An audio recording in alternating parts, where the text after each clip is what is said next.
Good evening. I'm Jonathan Higgins. I'm Rich Carlson. And we are the Scanner Guys, and we are live this evening on this Wednesday night. Good evening to you, Rich. You're getting that nicer weather now, right? Howdy, howdy. Yeah, it's right about 100 degrees this time of year, and hopefully it'll get a little cooler as we go. So we'll be in the 90s by the end of the month. Very nice. Yeah, so last weekend we had Marshall on, Marshall Sherrod, and if you missed that, watch the show from the previous week. That was a really good show. We did a discussion about radio history, particularly in North Carolina. So that was a really cool show. So definitely check that out after you watch this broadcast in case you missed it. Yeah, I think he had more fun than we did. Oh, he had a lot of fun. I think he really enjoyed doing the show, and we got a lot of our normal check-ins. So good evening to all of you. Just want to give you a quick hello from the both of us. We're both wearing our Scanner Guys shirts. So, it's Wednesday. We've got our Scanner Guys t-shirts on. So I wonder how many of you guys actually, wear your Wednesday Scanner Guys t-shirts. We appreciate you guys out there purchasing a shirt and, of course, promoting our show as well. Yeah, sure. Yeah. And actually, this is the first time I actually wore it outside today. After I finished work, I had to run out to the store, and I actually wore the shirt outside. And somebody asked me, "What's the Scanner Guys?" And I had to tell them about the show, and he didn't know what a scanner was. Yeah, so there was a lot of explaining to do there. What's the show? Oh, what is a scanner? You mean it's not, something that I scan documents? Yeah, that's what he thought at first. Oh, wait a minute, that's just what you talk about copying pictures? I said, no. It's a little bit more than that. Yeah. So then I had to, I didn't have a scanner with me to show him what it was. And he was like, "But you can listen to the police?" I said, "Yeah, sure can." Wow, that's cool. Yeah, it's cool to educate a lot of people that are not in the hobby about it. Yeah, absolutely. I don't know. So we've got an interesting topic tonight. It's an interesting one. It's where we're going to look at, antennas, but not in the typical situations, being able to put up a tower or being able to mount it, on the side of your home. A lot of us are dealing with HOAs, which is a homeowners association, or you live in an apartment or a condo. So you have all these restrictions. You can't just slap an antenna on the side of your home and call it good. So, for instance, Rich, you're in an HOA. So they're totally against putting antennas on the side of your home. Yeah, we're not allowed to have outside antennas, and the only outside antennas we're allowed to have are what's required by law to allow, and that's TV antennas and satellite dishes. And since we can't pick up TV stations where I live anyways, because I got mountains between me and the city, we can have satellite dishes, but that's it. So I have all my antennas up in the attic, and thankfully I've got a great big attic, and I got a buddy of mine who was actually able to come out and help me put all the I helped him put the antennas in my attic, and that made my life a lot easier. They actually work pretty well. And then having lived in townhouses and apartments for most of my adult life since I moved out of my parents' house when I was in college, I've had to do something like that for decades. And there's a lot of other people out there who don't have the ability to put a antenna on the roof or on the side of the house or put a tower back there or something. So you got to think outside the box and get some alternatives.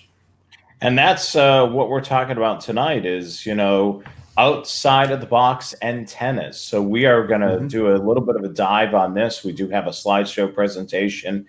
We're going to also discuss it as well.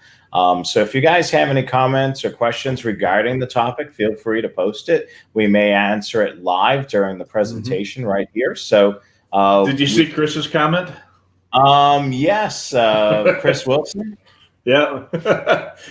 I got 23 TVs, so I have to have an antenna for every TV. Okay, if I can get away with that, Oh, well, the thing is, you could technically, you made a valid point, Rich. If you were in an area where you could monitor television stations without having the mountainous terrain, you could skirt the little rule there and use that television antenna as a scanner antenna. Yeah. Or you can put up a scanner antenna and tell them, hey, it's a TV antenna. They won't know the difference most of the time. Yeah, as long as it's, it looks, if it doesn't look so big and so crazy looking. Yeah. I mean, how are they going to know the difference between a disc cone and a TV antenna?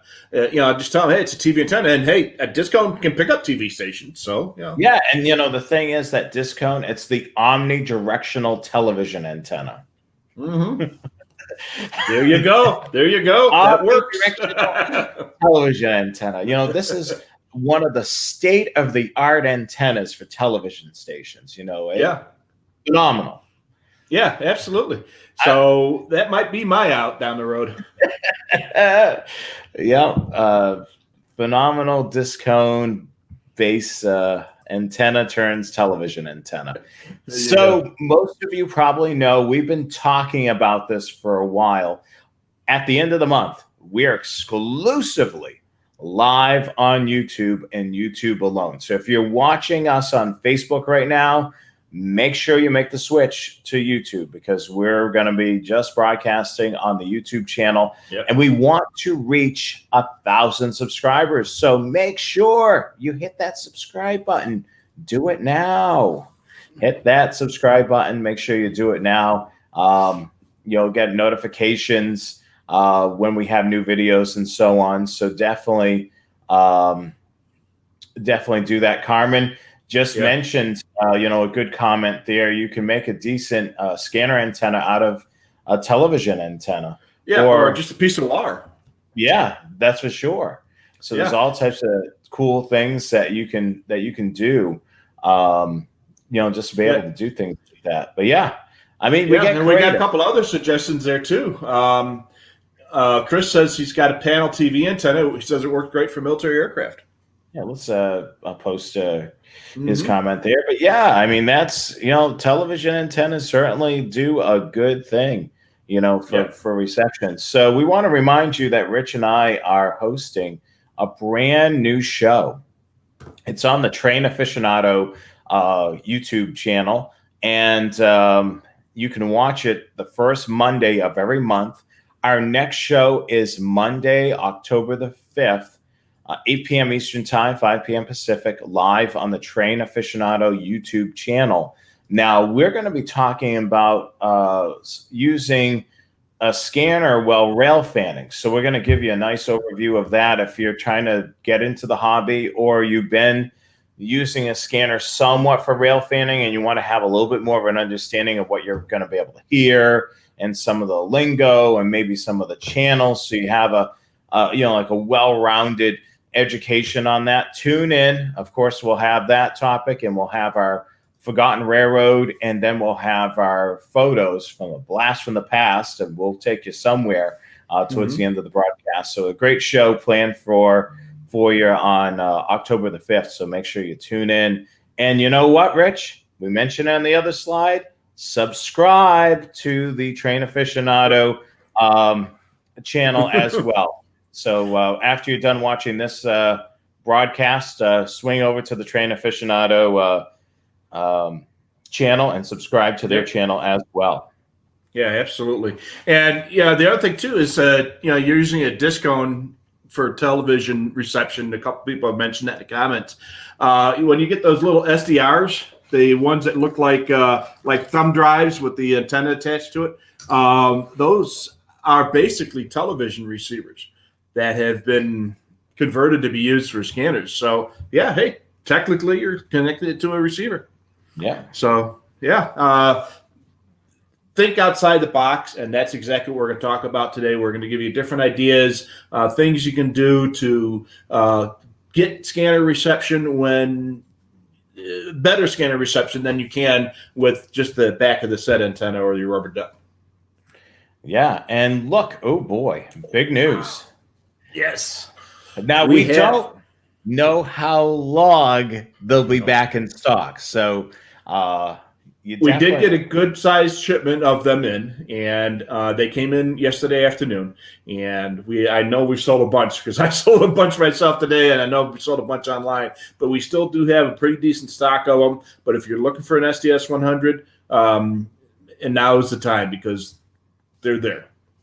Yeah, so by the end of this broadcast, it could be gone, but we're letting you know right at this moment, while we're live sitting here, they are in stock.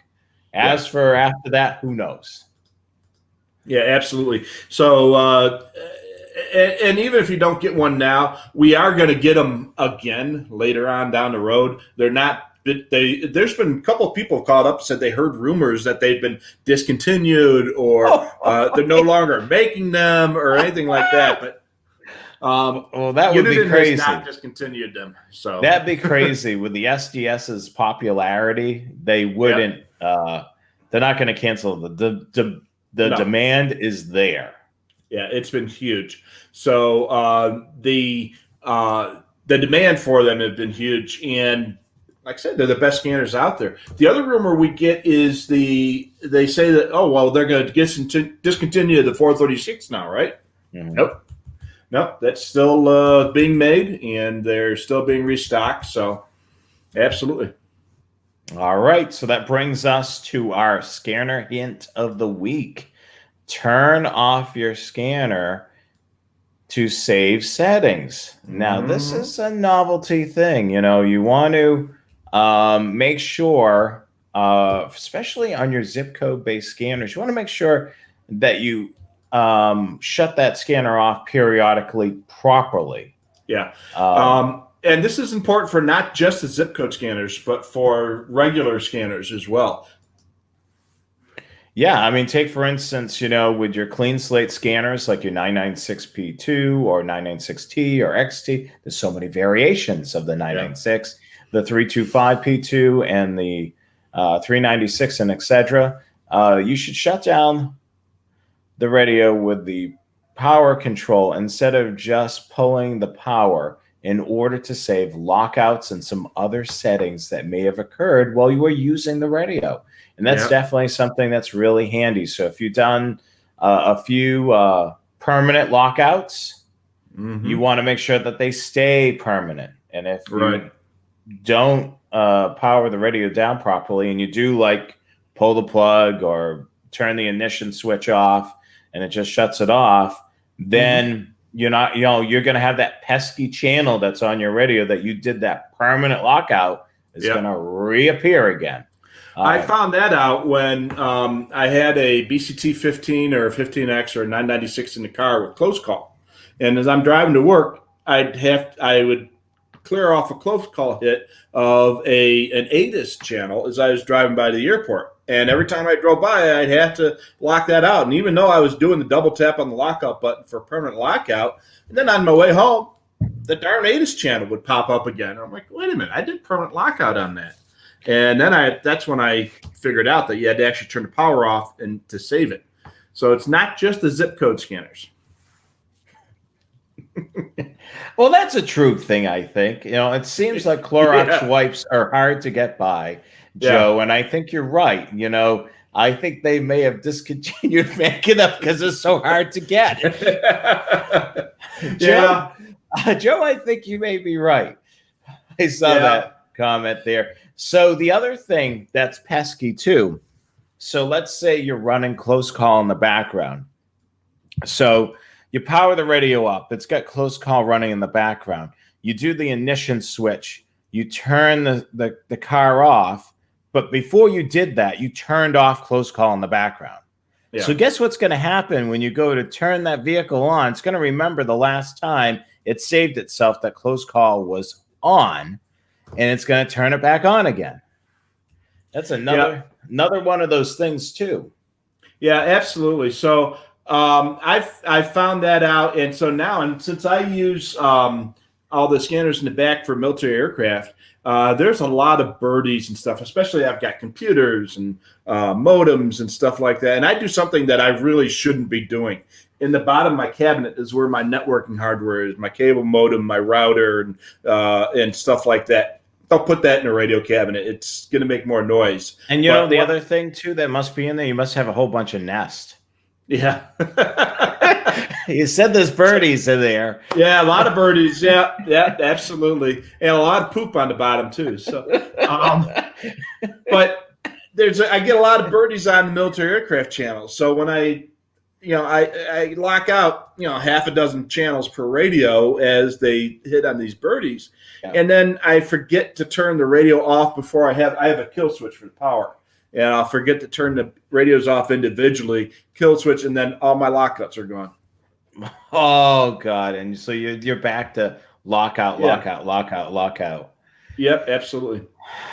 Man. So now for your zip code type scanners, and that's your 436s and your SDSs and such, you should always get in the habit of turning it off with the power switch before you kill the ignition if you have it in the car or if you have it in a rack like that. Turn it off with the power switch if you can. If you don't, you have a good chance of corrupting the memory card. And you can reduce the possibility of corrupting the memory card if you turn the replay feature off. What happens is the radio has got to write stuff to the card. During the replay, if you're using replay recording, it will be continuously writing stuff to the card all the time. If you kill the power before you shut the radio off, it's going to interrupt that writing process, and eventually you're going to corrupt the card. There's another thing you can do to help prevent your zip code scanner card from getting corrupted, and that's to keep a spare. Yes. We've talked about this so much. Having that spare means that you've taken all the time and the trouble to create a spare. You're more than likely not going to need it. It's going to be Murphy's Law. Exactly. Make a spare. You'll never need it. If you don't, then the one day that you go out of the house without the spare, that's the day you're going to need it. So that's the day. Yeah. But and seriously, if you turn off the replay, it will reduce the chances of an SD card corruption. I've had a 536 in my truck now for 6-7 years. And since I turned off the replay on that, I have not had a card corrupted. Yeah. So. I mean, the 536, it's certainly a great radio. The great thing that makes this radio a great radio for mobile is you can pop out that SD card and update it without having to bring a laptop out.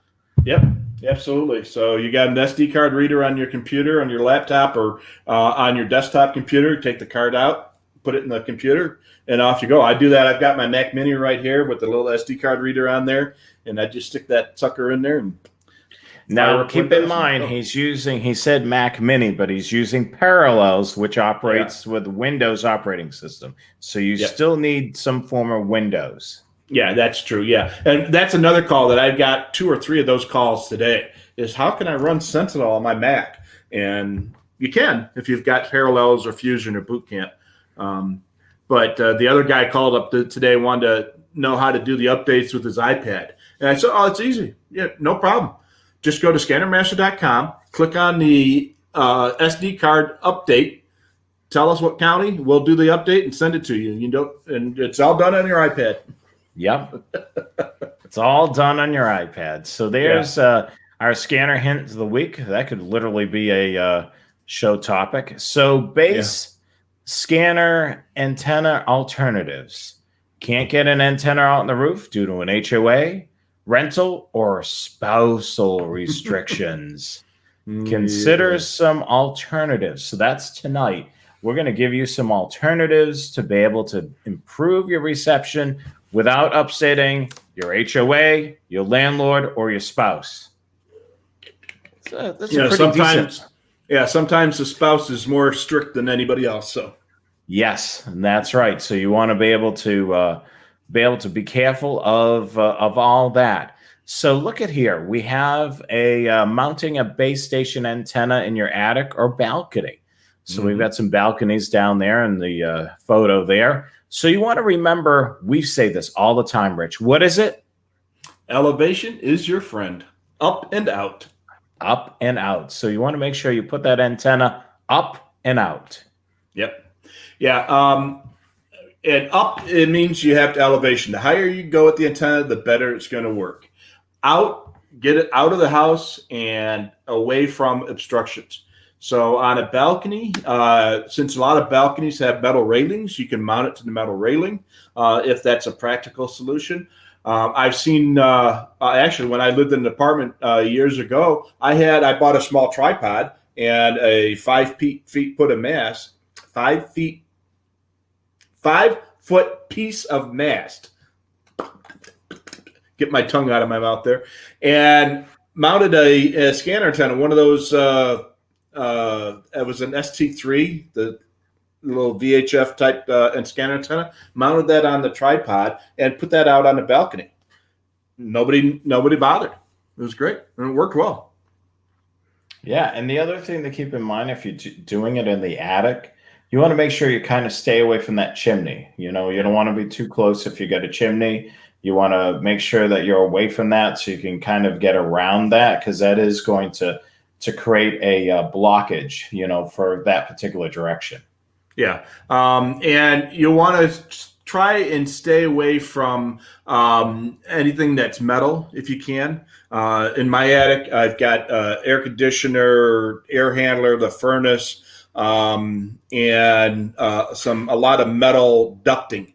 So when we put the antennas up there, we tried to put those as far away from those other pieces of metal as we could. So sometimes you don't have much choice on where you put it, but if you have a choice, put it away from the metal stuff. Yeah, definitely. And remember, if you do have a metal roof, that can raise some havoc too. So you may have to get a little bit more creative with maybe figuring out, maybe putting an antenna by a window, maybe not so high up by that metal roof. I mean, There's so many various things, just kind of use your common sense. Yeah. And we've had a few other suggestions too. Joe mentioned the vent-tenna.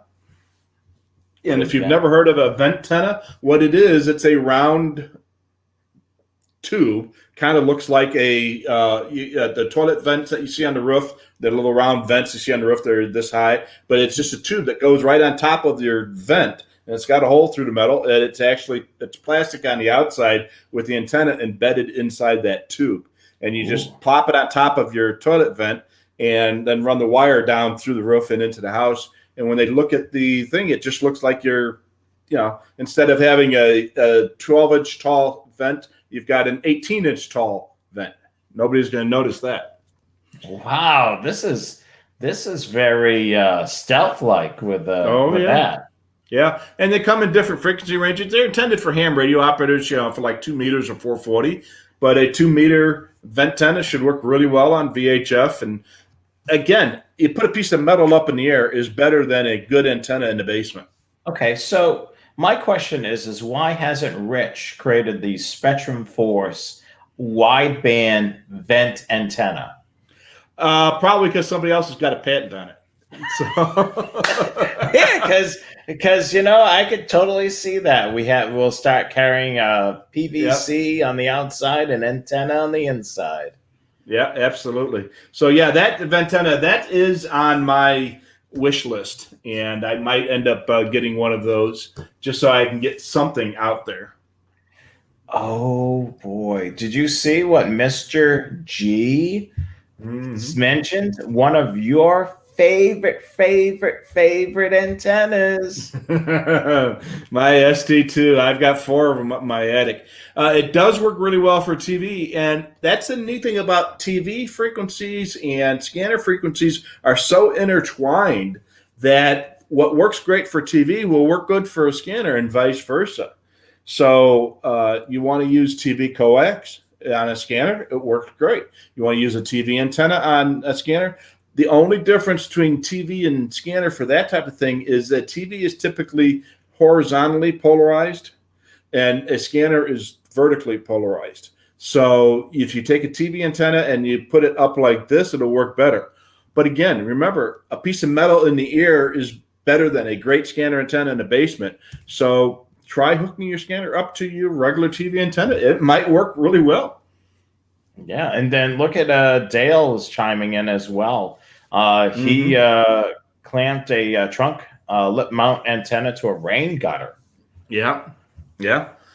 And when I had my apartment, I was allowed to mount an antenna on the roof right above my bedroom window and run the cable down, just because, well, I was dating the girl who was the manager of the complex back then. So she let me put an antenna up there and run it down there. But I also had a clamp mount, trunk lip mount on a piece of the faucet, what do they call it, the soffit that was hanging down, and I was able to put a clump there, and the antenna was kind of at a 45-degree angle, but again, it was up and it was out. Yeah, I mean, these are all things, Mark mentioned the balcony and using that works really well. Yeah. With HF, you need a much larger antenna. So a balcony, as long as the balcony railing is not grounded, it should work pretty well as a random length wire. Obviously, you're going to need to use an antenna tuner for that. With an antenna tuner, you can tune a wet noodle to resonate. But look at Joe's comment. So with the vice grips, and I don't know, I've seen those out there, and it's just exactly what it is. They welded a NMO mount onto a vice grips, and then you can clamp that onto your mirror or something like that. I wish they had that when I lived in an apartment. I could have just clamped that onto the balcony. Yeah, so there is a way to ask us questions. You can give us a call tomorrow at 1-800-722-6637. We'll have the number up on a slide towards the end of the show. We're open 10 a.m. to 4 p.m. Eastern time. So if you have several questions and you want to be able to do that through the phone, you certainly can. But yeah, definitely we'll have that slide up towards the end of the broadcast. So we'll definitely do that. Let's dive into the next slide. What do you think? Well, we had a couple other suggestions. Let's look at those first. Yeah. So Carmen said you can make a decent scanner antenna on nothing more than a piece of coax. So you strip the jacket off and roll the shielding back for halfway in the middle. Remember Grove Electronics? Yes. Bob Grove. He used to sell that, and it was called the hidden antenna. And basically what it was a piece of RG59 coax, I don't know, 50 foot long or 25, 30 foot long. And they did exactly that. They trimmed the outer sheathing and then peeled away the ground. And that was the lower part of the dipole. And then the center was the upper part of the dipole. And then the rest of the coax is connected to your scanner. And you hung it on the hook. And the trick on with that was you put it behind the curtains and nobody would see it. I had one of those and it worked very well. And when I lost that one, I made one just like Carmen mentions. Oh, look at this. Flagpoles are famous for putting antennas on the inside. That's definitely a good one. Yeah. There's a company that makes flagpole antennas, and they come in 20 foot and 30 foot tall. And they're just a regular flagpole, but instead of being made out of metal, they're made out of fiberglass. And inside the fiberglass is a multi-element vertical dipole for the hand bands, 20 meters, 40 meters, 80 meters, 10 meters. That's also on my list. They're relatively expensive. You're talking about $800 or $900. Plus now you've got to get some concrete and mounting, and then you got to get the cable inside the coax inside from wherever you mount that. So it's work and it's an investment, but it gets you an HF vertical antenna at ground level, which is going to work pretty well. Yeah, I mean then the great thing about it, nobody's going to think anything of it because it's a flagpole. Yeah, absolutely. And Dale said he hooked up a TV channel 2 batwing antenna to a scanner, and it worked pretty well for low band and skip. That should work pretty well because TV channel 2 is 54 to 60 megahertz, I think, if I recall correctly. And so that should work pretty well for low band. Let's see here. Christopher wrote about hiding an antenna in a chimney, a flagpole, or up in a tree. You could put a wire up in a tree. So there's actually 2 Chris's that suggested the same thing. You could put a thin wire up in a tree. Remember, any antenna you have outside, don't forget about lightning protection. But yeah, those are some of your suggestions. So, Bob wrote that his HOA won't allow TV antennas, only a direct or dish TV.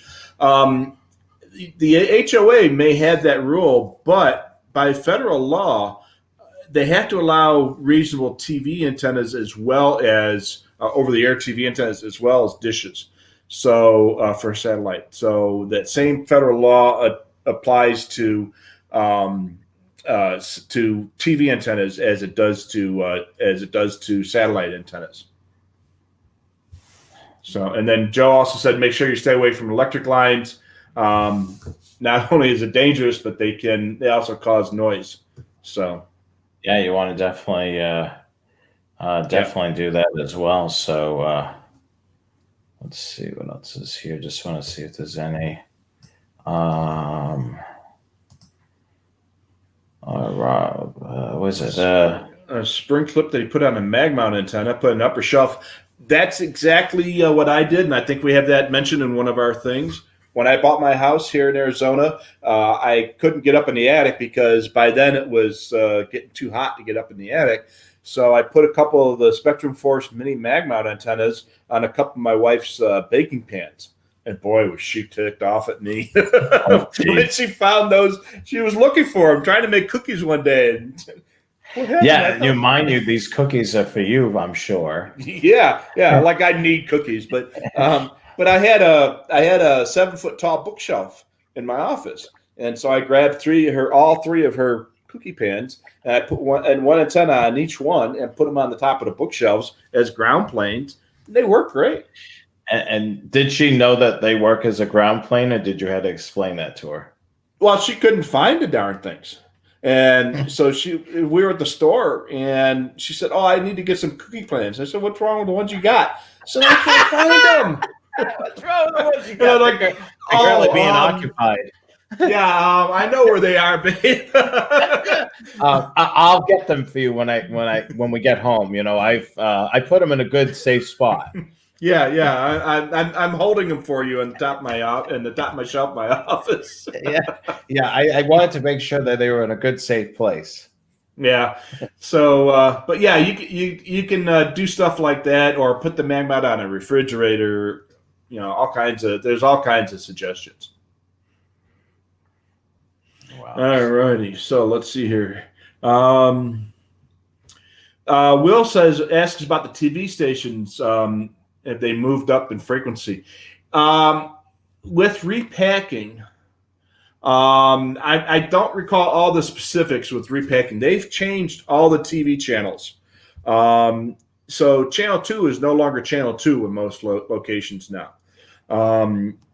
It's with the DTV, you can put the channels anywhere you want to, and as long as you rescan your television every once in a while. So that's why they say you should rescan your TV every once in a while, because channel 2 is no longer channel 2. Yeah, back in the day, you know, these channel numbers had like a story behind it. You know, they were actually channel 2 broadcast wise. Right. Now the channel numbers have kind of went totally different, maybe channel 54, but it's still channel 2 because that's what it's been known for decades. And, you know, that's part of their branding. Well, they can do that with DTV. So I think what they've done is they've kind of concentrated on the upper VHF and the lower UHF. So I think they have moved off of, TV stations used to go up to 83. Mm-hmm. And then they changed everything from 70 to 83 and they gave that to Land Mobile, and that started about 800 and went up to 950. And then they grabbed a few more channels to expand that band down to 760, something like that. And so now I think the TV channels end at like channel 65 or something like that. And since they're having some technical issues with channels 2, 3, 4, and 5, the very lowest frequencies, they moved those up into the higher frequencies. Apparently, the higher VHF and the lower UHF ones work fine, and they're all, they're all kind of they're chopping things off at the ends. Yes. So let's see here. Joe's got a good comment down there. We get that question all the time too about the PRB1.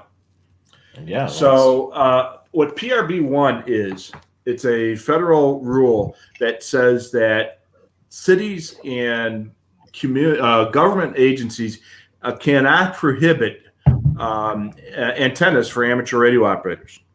It doesn't apply to scanners. It doesn't apply to other stuff. Basically applies to ham radio operators.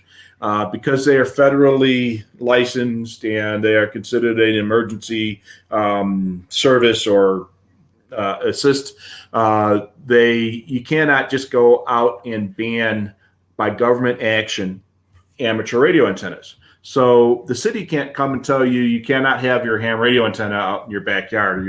They can make some restrictions, zoning and stuff like that, and inspections, but they can't just outright ban them. It doesn't apply to scanner antennas, and it does not apply to HOAs, because an HOA is something that you agreed to abide by the rules of when you moved in. When you moved in. When I bought this house, I had to sign a dozen different papers saying that I agree to follow these rules, and these are what the rules are. I had to acknowledge that I had a copy of it and that I read and understand the rules and blah, blah, blah. So they can tell me I can't paint my house purple and I can't put an antenna on my roof and I can't do that kind of stuff. Oddly, one of the papers I had to sign was that I have to acknowledge the fact that there may be high-intensity jet fighter traffic in the area because I live within X amount of miles of an Air Force base. And as I sign the paper, I say, oh, wow, do I have to pay extra for that? But that was – I actually live in a MOA, military operating area. I live within the boundaries of one. So, we're out in the yard in the pool. And I got F-35s and F-16s flying over my house all day long, which is cool for me. All righty, where are we? Let's see. Yeah, we are. Let's take a look. We haven't discussed this slide yet, right? No. All right. Let's see. We'll take that off. So attic antenna advantages. We already kind of dipped into this a little bit. Of course, it'll be unseen, protected from the elements. No fancy mounting equipment needed. It's a big one. Yep. That's very important. You can spend as much on your mounting gear for an outside antenna as you do for the antenna itself. And on an attic antenna, you just hang it on a piece of fish line, and it works great. Yeah, we've already mentioned about HOAs. No need to get that approved. Here's a big one, shorter coax cable. And also that coax cable is protected from the elements as well. Yeah, absolutely.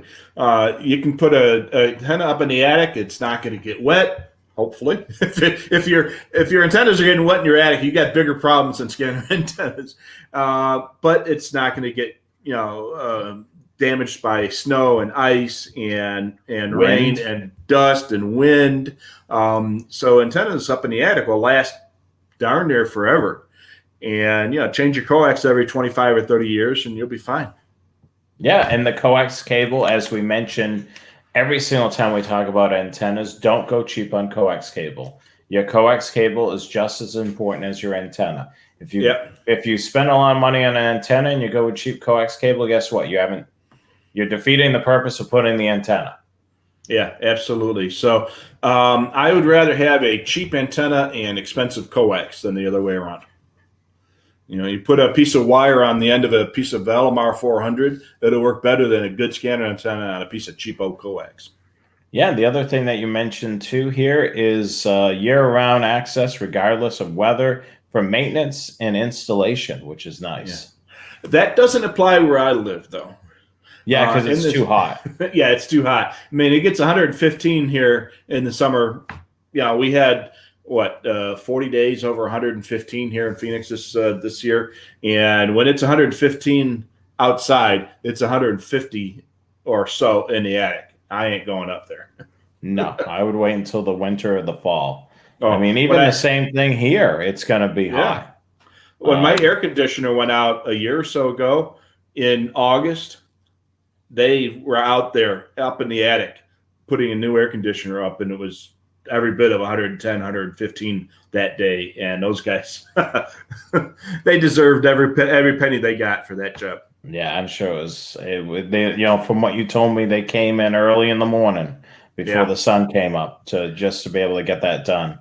Yeah, and that's what I do. If I have to go up there in the summertime for something, I'll do that. I'll get up at 4 o'clock in the morning and run up there for an hour before it gets really hot. That's for sure.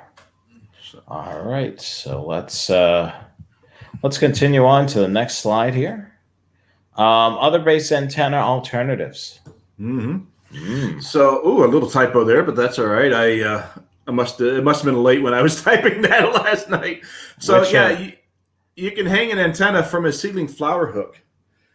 My wife has those little hooks that you put on the ceiling to put the hanging flower pots, and I hung a scanner antenna off of one of those, and it worked great. Yeah, and I took one of those ST3s, and I just again tied a piece of something to it, and it worked like a champ. And then plus it gets it up high as possible, and then you just got to run the wire down to your scanner. That's a sure. And then we mentioned about mounting it on your apartment's balcony. The other thing with the apartment as well, if you've got one of those Spectrum Force wideband antennas and they have one of those built-in air conditioner units, that's a wall-mounted unit. Yeah, the window mount air conditioner, yeah. Yeah, I mean, you can put one of those Spectrum Force mobile antennas on there. It'll stay on it because it's metal, and plus it'll be outside of your home just enough, and then it's not noticeable, especially with its thin coax and its thin aerial. It's not noticeable to the eye unless you're right up beside the window. Yeah, and then you run the coax and the baffle that comes with those window air conditioners, and then run that to your scanner. I sell dozens of those little Spectrum Force mini mag mount antennas specifically for that, and they work great. So you can also put an antenna on a tripod. We spoke about that earlier. I had one on my tripod out in my balcony. I know a guy out here who puts a ham vertical antenna. He keeps it in his garage, and when he wants to operate, he just opens up his garage door, puts it out in the driveway, and then closes the garage door and runs HF off of that antenna, and he makes contacts all over the world. Good grounds are important when you're doing something like that. But yeah, that's another thing. You can put on a tripod and just step it outside in your balcony, or in my case, I got a patio. I could put it out in the patio. You can do all kinds of funky stuff like that. And then making a wired CF dipole or a J pole and hide it behind the curtains. I mean, that'll keep your spouse happy as well. Yeah, and we spoke about that earlier. That was that center foot dipole antenna that Grove used to make, and that I've made, and one of our watchers made. Again, you just peel the sheath off, and then pull the braid out, and that's the bottom part of the dipole. The wire, the center wire, is the upper part of the dipole, and run. Those work really well, and I actually use those. I made a really big one for 10 meters, and I used it on field day, and we made contacts all over the world on 10 meters. And then the last bullet point is being creative with this. That is definitely a key thing. You want to As you can see with all the things that we mentioned, thinking outside the box is definitely key. You're going to be looking at where you live and how to make it work. I mean, everybody's going to be in a different situation. Some people have a nice attic space like you, Rich, so they have tons of real estate up there. Some people may not have access to that. So it may be doing something by a window or a balcony or something interesting. Just be creative and you'll be able to find some sort of alternative that's better than the back of set antenna or the rubber duck antenna on your scanner. Yeah. The only antenna that doesn't work is the one that you don't put up.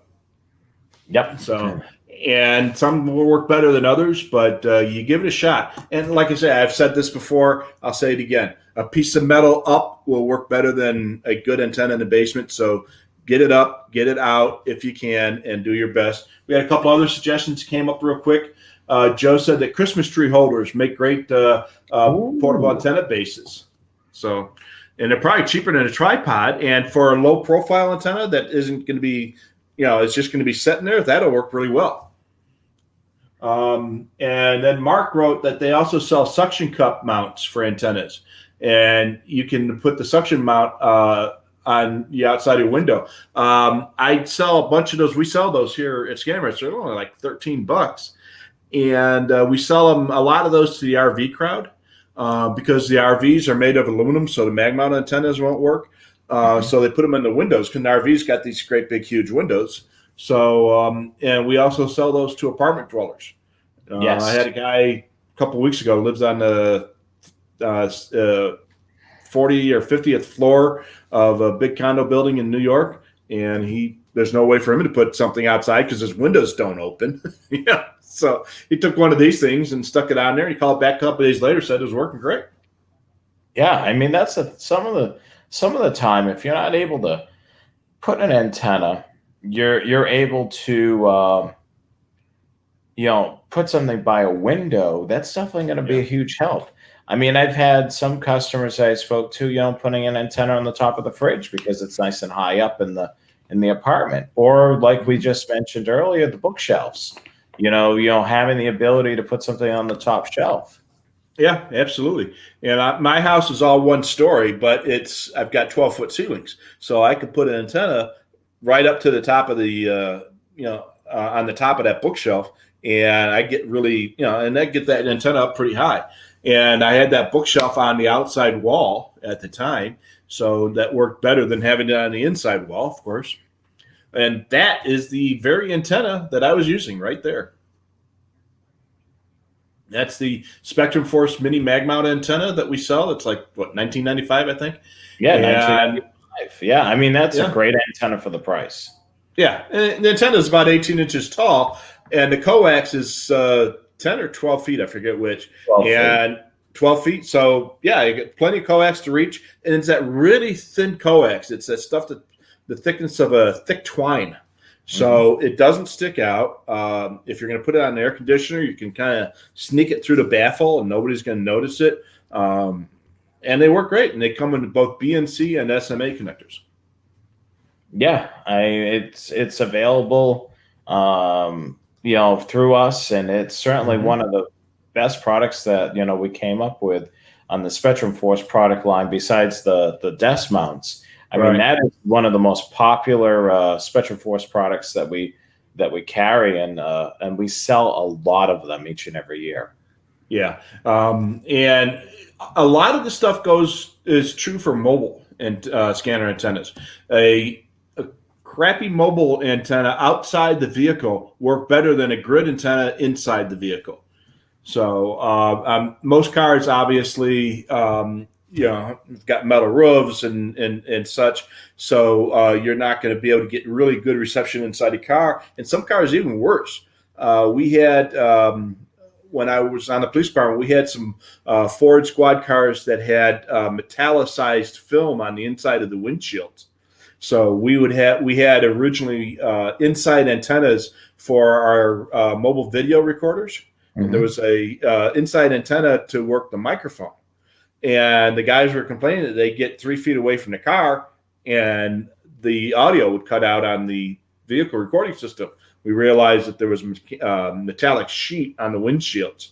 So it would work fine towards the back of the car, but once you got in the front of the car, which is where 99% of the traffic stops are, the microphones wouldn't work. So we had to put antennas outside the vehicle. And guess what we did on the first car to try it?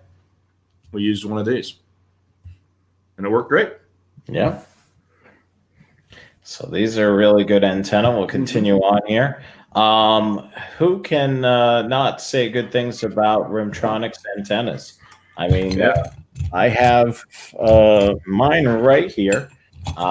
Beat you to it, Rich. Oh, darn. But yeah, the Rimtronics antennas, they work great. This is the latest one that they carry. This one is, let me bring it up so it's just, oops, I got to go over here.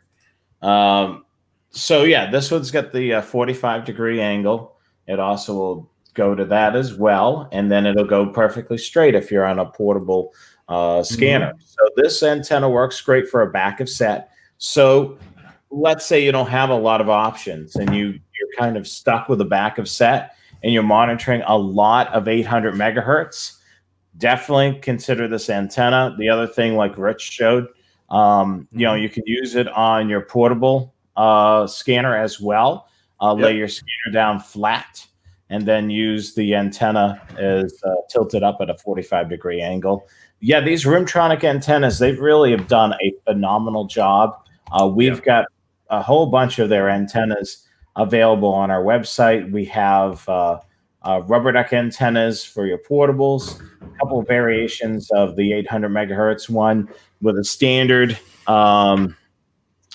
BNC connection, another one that has a standard SMA connection, and then we have a third one that has an SMA connection built for the SDS 100 because it has that ridge on the top of the radio. So, you need a certain type of connection. So there it is right there. It's got that rubber gasket to keep, the connection free from a little bit of rain and what such. And there it is right on top of the SDS 100. And I actually end up using it on my 436 more often because my SDS 100 normally lives in the house.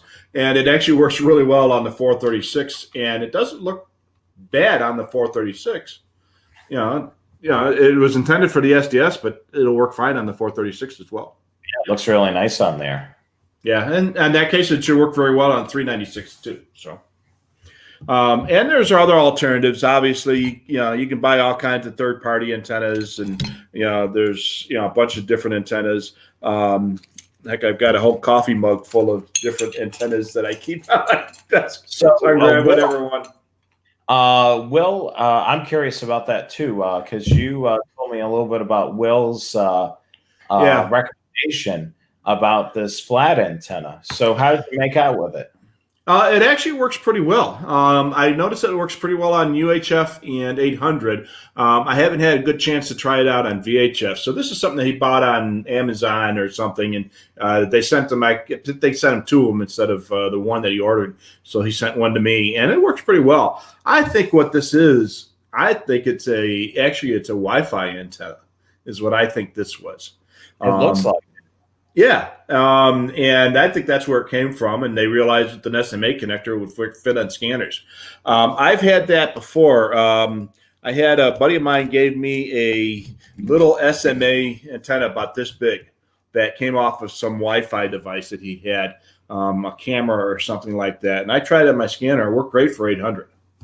So, just because the antenna is designed for something else, it might actually work pretty well on certain frequency ranges. Yeah. Have you seen this, what Carmen just posted? I haven't, but boy, that's a great idea. I have this vinyl sheeting on the inside of my windows for that makes it look mirrored on the outside, but it reflects the sun out to keep the house cooler. So I wonder if that would probably work pretty well. Yeah, I mean, there's a whole bunch of thinking outside the box tonight. I mean, this is definitely a good name of the topic for the show. Yeah. Joe agrees with me that flat antenna is probably a Wi-Fi antenna, and I'm pretty sure that's what it was. But hey, the darn thing works. So. Yeah, I mean, that's certainly something to keep in mind, you know. I mean, if you've got an antenna kicking around, especially one of these Wi-Fi antennas, you know, you may want to repurpose it, especially if it has that SMA connection, to give it a shot. Now, on our website, we have what's called you know, we have professional antennas, and usually they're single band antennas. And we wanted to go with the low profile versus the normal size antenna. So let's show you what we're talking about right now. So here we go. And so everybody's seen these on squad cars, you know, with these low profile antennas. They look like a little teacup, not a teacup, but, you know, like a coffee mug type of antenna, or they look like a shark fin, or well, the 800 megahertz ones are about the size of a K cup for a coffee maker. And then the UHF one is going to be bigger. The VHF one is going to be much bigger. They're very low profile. They work pretty well, but they don't. They give pretty decent performance, but not spectacular performance. Yeah, for a scanner enthusiast, if you were trying to limit your distance of a particular system and not drag it outside of its fringe, then the low profile antenna would probably be a good option, because it's going to have that mediocre performance outside of it, outside of the area. You know, these single band antennas are VHF, UHF 800, narrow banded, but adjustable.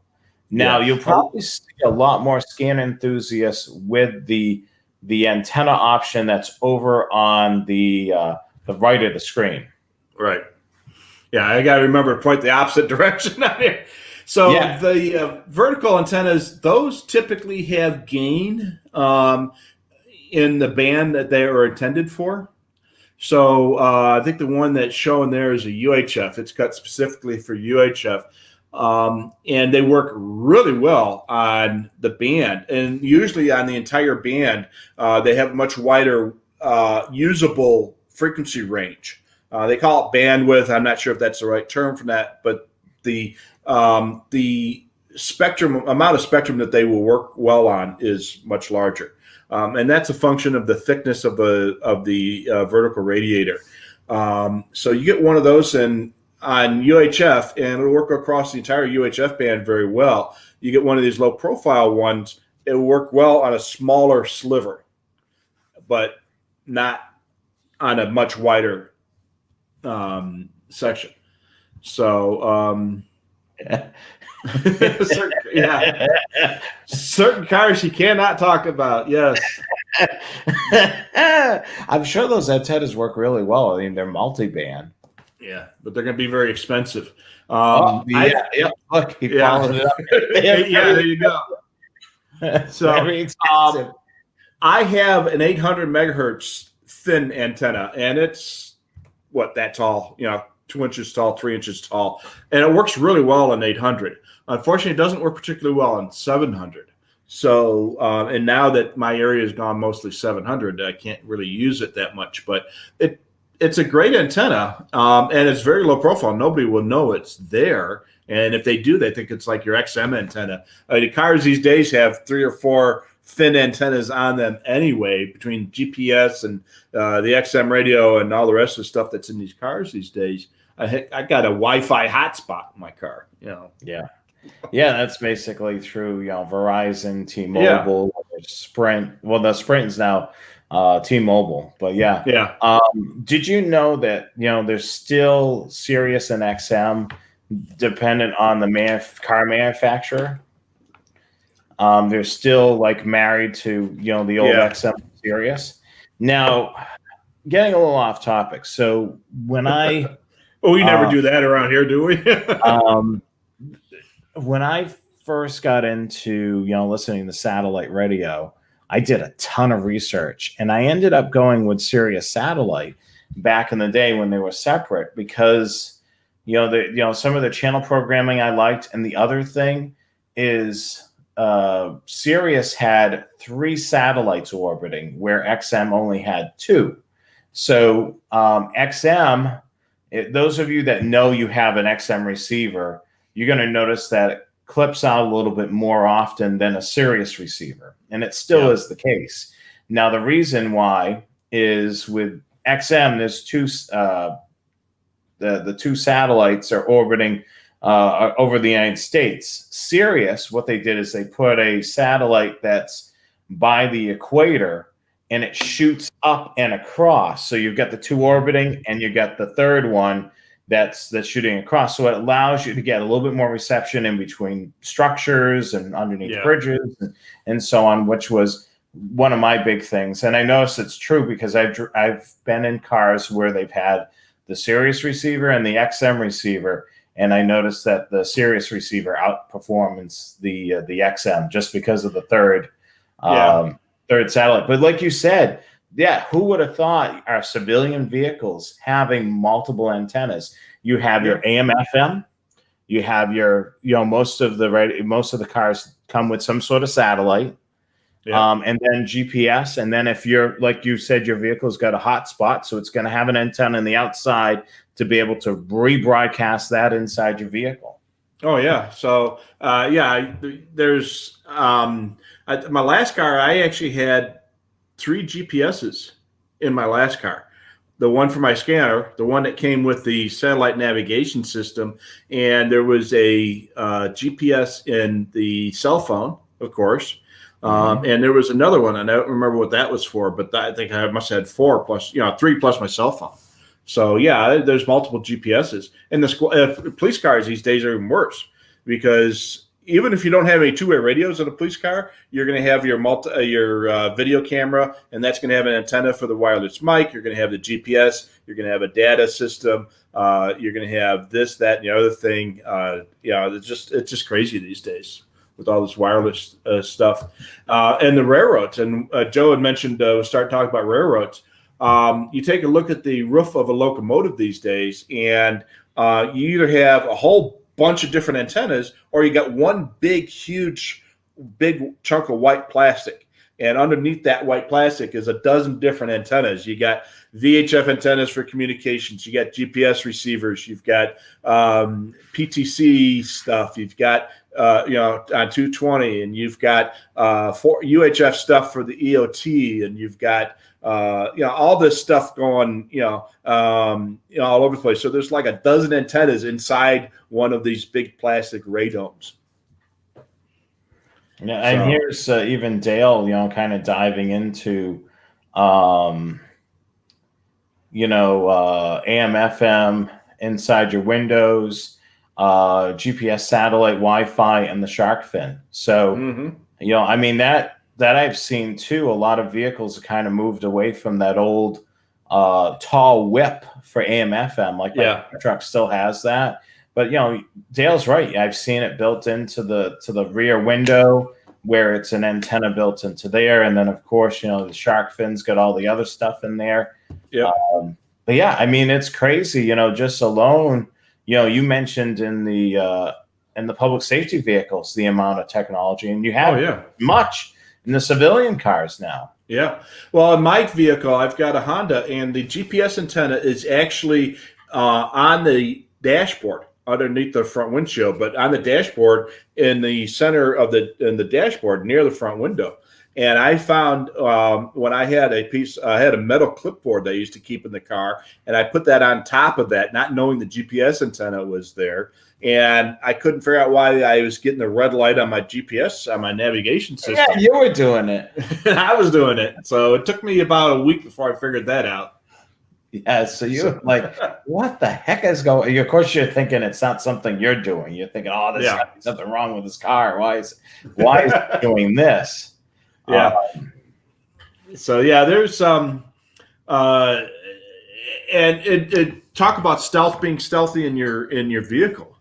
If you have a rental car or a lease car where you can't put antenna holes on, a mag mount antenna will be your friend there. And I know there are people watching the show tonight, and I know who you are, who hate magnet mount antennas.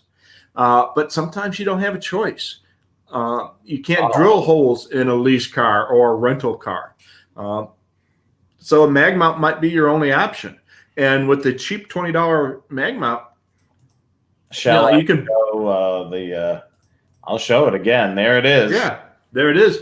They work great, and if you're traveling, when I travel and I get a rental car, I stick that in my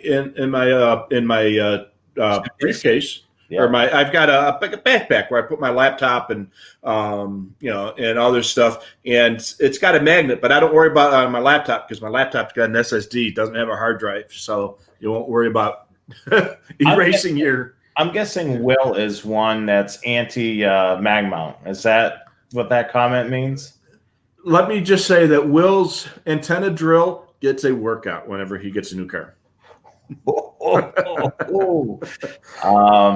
Right now, I'm using a mag mount because I don't dare drill a hole in my vehicle, and I don't know anybody down here that I would try. Like I don't know anybody locally, to drill a hole into the top of my truck. I mean, I would love to have a permanent mount. Well, I have a radio shop that I deal with out here, and whenever I buy a new car, which is usually about every 2 years, I bring my new car out to them, or they actually come to my house and do it in my garage, and they drill the antennas and the NMO mounts and put the NMO mounts. When I brought my Expedition 3 years ago, 4 years ago maybe, I bought it on like a Monday. And on Wednesday, I was driving to the shop to have the antennas drilled, and that's when I got hit by a rock on the windshield. So I mean, the paint was still wet on this darn car, and I already had a busted windshield and 4 holes drilled in the roof. So, and the other thing in our detective cars, we had a bunch of different solutions in the car. We had there you go. We had in the old cars, they used to have speaker cutouts in the back package shelf behind the back window. And what I would do, and the police cars never had speakers back there because you're lucky you had a radio. And what we would do is we would take a trunk clip mount and put the trunk clip on the edge of the metal for the speaker cutout, and then just poke the whip up through the cardboard and cloth cover for where the speaker would go. And so you basically had a whip inside that back package shelf. And that actually worked pretty well. You got a geese and ground from the trunk clip mount, and you had the whip sticking out. We had a UHF on one side and a VHF on the other, and they work great in our detective cars. Geez. 12, yes. Really? 12? Yes. I've been in his car. Yes, there are 12. And he likes antennas. And, more power to him. My wife would never allow me to do that, but, Does he have a passenger seat in this car, or does it just look like your rack? All the radios are in the center. So, I mean, but I'm just wondering if it's spread. It's like one big console. The whole. No, it's all down the middle, and he's got a great setup in there, and he's got and every radio has got an antenna, and every antenna has got a radio. All right, here's a true story, and I think Will was there when we did this. We were at a radio club meeting with a bunch of guys, and we had a guy who. He's gone now, so I can tell the story. His name was Brant, and he had a car with probably 10 or 12 NMO mount antennas on his vehicle, not stealth at all. And while we were in the meeting, one of us snuck out. We unscrewed all the antennas, but left them setting on the mounts, so they would, so they looked like they were there. So he got in, he sat down in his car, slammed the door, and all his antennas went bing. Bing, bing, bing, bing, bing, bing, bing, bing. Oh, no. It was hilarious. And we're all standing there watching, and he gets out of the car and he looks at us like, what the heck happened? He had no clue about it. It was great. Now he had to go and figure out what antenna went on one mount. Oh, geez. So you didn't remember what antenna? Well, it wasn't my car. It was his car. I'm sure he knew. But it was hilarious. And the poor guy... Yeah, and he thought it was hilarious once he figured out what had happened. So I think I ended up buying him dinner once to make up for that. So Yeah, he despises magnet mount antennas. He really does. And he's very vocal about that, and I don't blame him. But there are times when magnets are appropriate. I got a new car, and it's going to take me a few days to get the antennas. I got a rental car. You got a lease car. Your spouse won't let you put holes in your car. There are a lot of reasons why you are going to want to have some sort of a antenna on your car, but you can't drill holes. Yeah. So it might not work as well. And let's see here. Bob writes he hasn't drilled a hole in a new car roof since the 70s when he was doing squad car installs for the state police. So the state police in Illinois used to use low band, of course, which most state police agencies did at that time. And so they had these big 9-foot tall or 11-foot tall whip antennas on the side of their vehicle. And so on the side of the car, there was a metal plate about yay big, and I think it had 3 holes on it that were bolts. It would bolt it to the side of the car. So you had to get it both sides. And then the cable ran in through the center, and they had a big ball that you were a ball mount is what they called it. And then the whip screwed on the top of it. I've installed a couple of those on friends' cars. I had one on my truck many years ago, and they work great. A lot of CBers use those as well. But if you ever take a look at some of the old Andy Griffith shows, they actually had that mounted on the roof. All right, so Styco. Styco makes some hidden antennas. And you were talking before how you've got your truck has got the metal AM/FM antenna, the whip antenna on the fender. Styco makes antennas that go on the fenders. They look just like AM/FM antennas, and they actually operate as an AM/FM antenna, but they've got a box on there where they can also work for VHF or UHF. I had a friend of mine who was a TAC officer for Chicago who had those on his car. He had it on his detective car since, for work, and he liked it so well that he bought them for his personal car. He had a dual band one, and they were relatively expensive at the time. And this is going back into the 80s and 90s, and they were probably a couple $100, which back then was a lot of money. But they worked pretty darn good. And he had it for both VHF and UHF on his. He had VHF and UHF two-way radios for GMRS and other stuff, and they work great. Dale's only got 7 NMOs on his company ride, so wow. So certainly Will's got him beat. He needs 2 more antennas, and would have double the amount of antennas than Dale. Yeah, but then Will's paying for his own gas though, so that makes a difference. So NMOs, if you're not familiar with what we're talking about with NMO, I don't even know what NMO stands for, but it's you ever see it? It's a brass ring about 1 inch round that screws on. You drill a hole about 3/4 inch. You pop the mount in, and then there's a brass ring that screws on the top, and that's the NMO mount. And then you have an NMO antenna that screws on top of it. And they are the standard mount for two-way radios on police cars, taxi cabs, other fleet-type vehicles. So, and the nice thing about those is it's a standard mount, so you can swap antennas. And if you're going through the car wash, you can take the antennas off. You notice I said wash and not wash like I usually do. But you can take the antennas off before you go through the wash. And Will is got one of those monthly passes for the car wash. Yeah. And so he's got to take all his antennas off every time he goes through the wash. Either that or you have to lift the bar on there. I just now, and Will, I did this because of you. I just bought the monthly subscription for the car wash.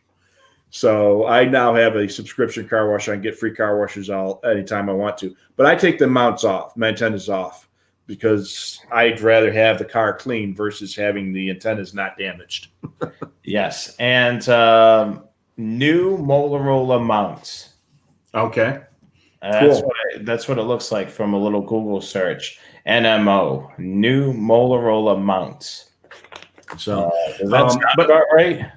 Yeah, that sounds right, because when I was buying Motorola radios, they always came in a package. And the Motorola ones, when I was buying the radios, always came with that white Teflon coax. It was smaller than RG58, but it was really good stuff. And those were great mounts. And since our radio installers put the mounts on the vehicles and provided the mounts, I end up with a stack of these things over the years. And I finally used my last ones on my last car. So I actually had to buy the mounts this time. So let's see here. We got some more comments here. Boy, we got a lot of comments. I got to scroll back a little bit here. Do you see Joe's? Yeah. Oh boy. There you go. Yeah, take the pictures. Know where the antennas go before you meet me. And then Carmen. Friends don't let friends run mag mounts. So yeah, I wouldn't run a mag mount if I had somebody that could professionally install it. I would go right to NMO mount. Yeah, NMO is really the way to go. Mag mounts have their place, but if you can't put the mounts, and that's what I do. Buy a new car, and within the first week, I get the holes drilled, and my wife lets me do that. So, yeah, and Tim in Texas confirms new Motorola mount NMO. So it looks like I didn't know what that meant either. So I did a little Google search, and sure enough, it came up. Yeah, I mean it's one of those things that you know what it is, but you have no idea how it got that name. It's like a PL259. Why does a PL259 mate with an SO239?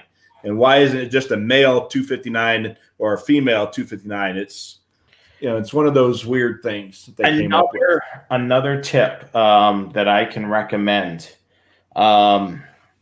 If you're going to a new garage and they don't open their garage doors all the way open to get service or whatever, you may want to take your NMO antenna mounts off.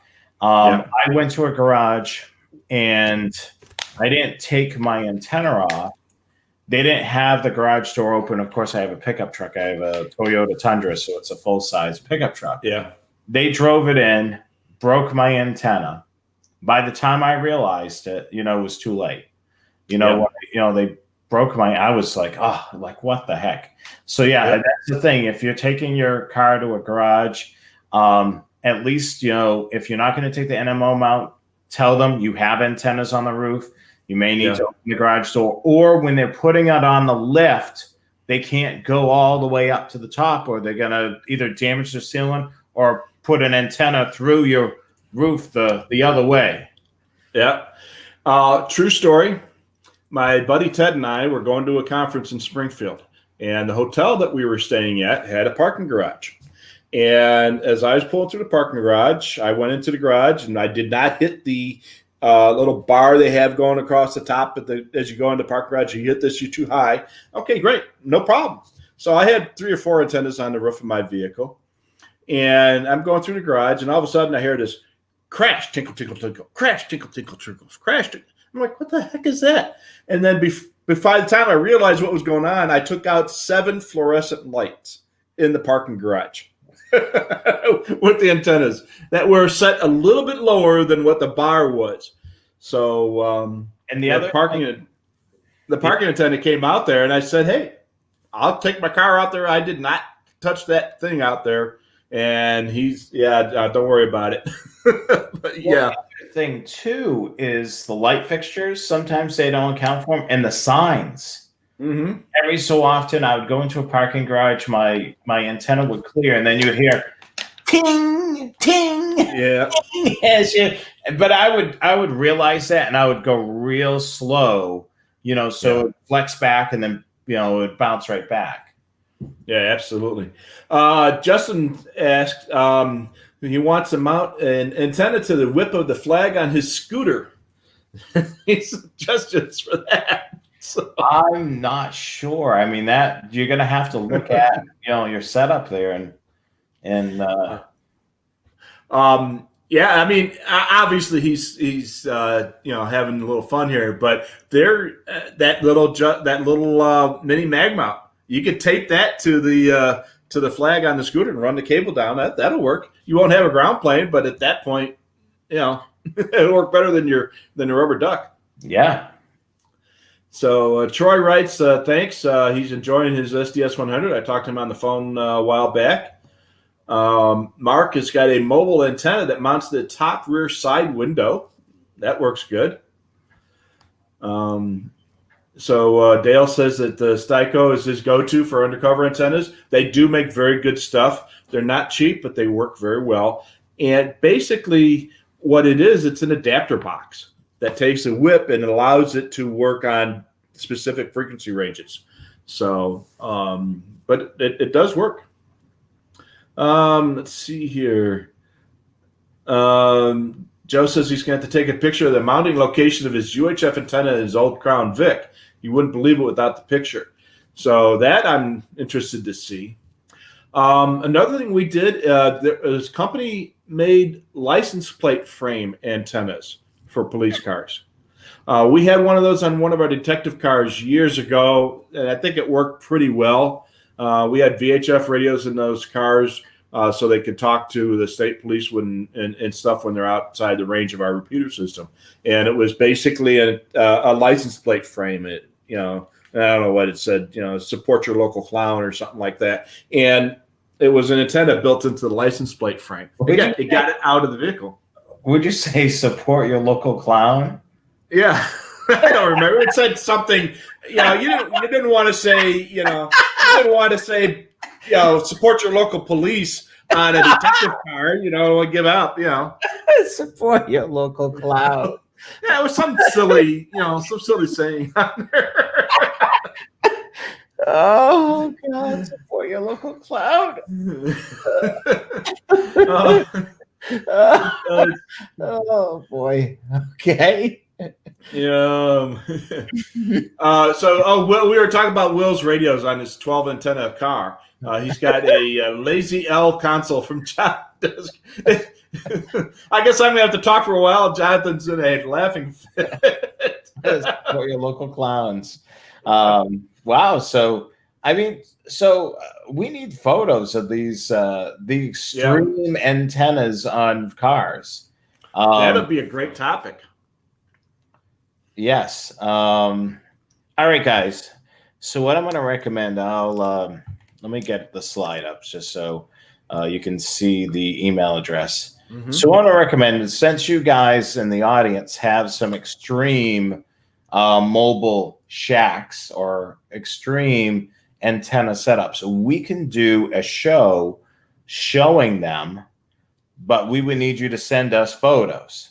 So you can email those photos, thescannerguys@gmail.com, thescannerguys@gmail.com. If we get enough of those photos, we could definitely put together a show showing these extreme mobile setups. And I think that would be a really interesting and cool thing. And you can kind of share, where you've gotten some of the products, whether they be Scanner Master products or not. We'll be perfectly fine with sharing that as well. I mean, that would be cool. I mean, especially, we're talking 7 antennas or 12 antennas. I mean, there's some vehicles out there with quite a few antennas. I mean, the most I've had was 1 scanner antenna and then all the typical, but I never had, to that degree. I think the most antennas I've had on the roof of my vehicle were 6. 3 and 3, and then plus 1 on the side for a while. But I think that was probably before I got married, because there's no way she'd let me do that now. I've got 3 now. 3 now, okay. Yeah. And I wish I would have done 4, but yeah, oh well. What is the most that you've had on the vehicle with Rexy? Since I've been married, 5. And what's the most radios you've had in the vehicle? Let's see, with a multi-coupler on one of them, and one vent. Yeah. So I had in this scenario. I had a 996, 2 15s, a 780, and I think I had probably 4 scanners, 2 Motorola 2-ways, a dual bander. So yeah, 4 scanners, a two ways and a dual bander. So that's 7 radios, and I think at that time I had 5 antennas. Wow. And yeah, because I had 2 scanner antennas, one that went to the front and one that went to the back because I had some remote heads. And then I had a radio that did support remote heads, so I had that. And I had 1 scanner antenna to the front and 1 to the back. Wow. And with a multi-coupler. Very interesting. Yeah. All right. Looks like Jonathan's frozen here. I hope I'm still going out okay. She was since you were born, right? I'm sorry, you froze up there for a second. Can you say it again? We both did. So your wife hasn't had hearing since she was born. Is that right? Right. Yeah, she's been deaf all her life. So the radios don't bother her. The noise doesn't bother her. The aesthetics does. So my question, when you two were first started dating, you had to kind of really explain this hobby because she has of course it was probably foreign to her. Somebody wanting to monitor police, fire, and all the other things. So that must have been an interesting conversation. Why would you want to listen to that? What do you hear on there? And go on. Yeah, it was a very interesting first date because I had the radios in the car. She had no idea really what those were. So I did spend some time explaining it to her. And she must be very understanding because I got a second date out of it. So, but yeah, it was, and when I told her what I did for a living and that I took care of all the radios there and stuff like that, it made a little bit more sense. But she had really never heard of somebody listening to that stuff for recreation, for fun. But she came to accept it. And while she understands the concept, she doesn't understand the technology, of course. It's like I don't understand the sewing machine, how that works, but I know they do. So she really doesn't have a problem with it. And she'd rather me spend my money on radios than going out to the bar and getting drunk every night. So yeah, that's for sure. I mean, a lot of the things that we've mentioned in past shows, a lot of the great shack ideas came from her. I mean, she's the one that suggested it. Yeah, she suggested the cabinet. She suggested putting a panel on the wall. So a lot of this stuff like that came from her idea because she's such a neat freak. She didn't want to see wires. So, and no wires, keeps the wife happy. Yeah. Carmen wrote a little while ago that the tall whip antennas on cars were great DX antennas for AM compared to the window antennas. Mm-hmm. Yeah, that's huge. I used to be an AM DXer. I mean, I was doing AM DXing before I got into scanners. And I remember as a kid listening to one of those big, huge wooden transoceanic radios from the 1950s that my grandfather gave me. With the AM antenna was this big oval thing on a wire, and it was intended to be held on the window of the train. This thing was the size of a small suitcase. And the AM antenna came up, and you stuck it on a window with suction cups of the train as you're riding in a train and listen to this thing. And that thing was great on AM. The only problem was it had a mechanical dial, so you couldn't tell if you were on 640 or 650, but you were in the mid 600s, and you had to wait for a station ID to tell. But boy, I tell you what, I picked up all 50 states, all 10 provinces, and several other foreign countries on AM broadcast with that radio the first 2 years that I had it. And those tall whip antennas in the cars, they work much better on AM broadcast than the wire antennas that are embedded in the windows. Usually the right rear window on most cars these days is where the wire antenna is. Yeah, it's so crazy. From what I understand, Dale works for the state, right? Now, I'm guessing that Lojack went all satellite. I do see some comments there. I remember that the Lojack, the vehicles, the squad cars that had Lojack had 4 antennas, basically making a square on the top. I don't see that too much anymore. So I'm guessing Lojack's mostly satellite now? No, it's still working on 173 megahertz as far as I know. Other vehicle locating services usually use the cellular system now, but the Lojack system itself, as far as I know, is still on VHF. And I've actually found a car with Lojack once. We didn't have a Lojack receiver in our squad cars, but I could hear a Lojack transmitter on the scanner. Mm-hmm. So called a buddy of mine, was a state trooper who had a Lojack receiver in his car, and he did a sweep and he found a stolen car in a storage facility in the next town over, and that's where that signal was emanating from. So Lojack does work. It's not as popular as it once was now with all the cellular tracking. They may have expanded out to some other technologies, but as far as I know, they're still working, and you can still listen to them on the scanner. Yeah, because I remember when I was seeing, every so often when the last couple of trucks that I purchased, they really weren't pushing Lojack as much. But I remember when they were pushing it, they had two different systems. They did have the 173 type of system, and they also had a satellite type of system, if I remember correctly. So I don't remember that. Yeah. I remember seeing a lot of patrol units, with the 4 antennas, and you knew that vehicle was equipped with Lojack. Yeah, and they had a box on the dashboard, but yay big. It kind of looked like the radar boxes now, but it was yay big, and it had a screen that told you what direction and the signal strength. So, like I said, we never had one in our cars, but we knew who had them in our area. And I had a buddy of mine who was a trooper that came out, and they worked at the time, and I'm sure they've gone to a newer technology since then. But to tell you the truth, I haven't seen it advertised in the car dealer in the last few cars I bought. So Joe only had 6. So let's see here: LBL, low band, low split, low band, high split. Okay, see, I figured that one out. So low band, low split is usually like the 33 meg fire channels, and maybe 37 megs for local government. And then low band high split are your 39 and 42 and 45 megahertz. And then VHF, UHF, 800, and then a dual band ham.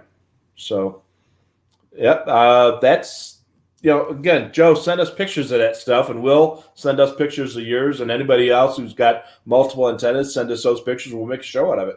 Yeah, we definitely can. I mean, that would be interesting to look at. Some of you guys have extreme mobile setups compared to, to the average Joe. Did you see Donnie's statement about Virginia State Police?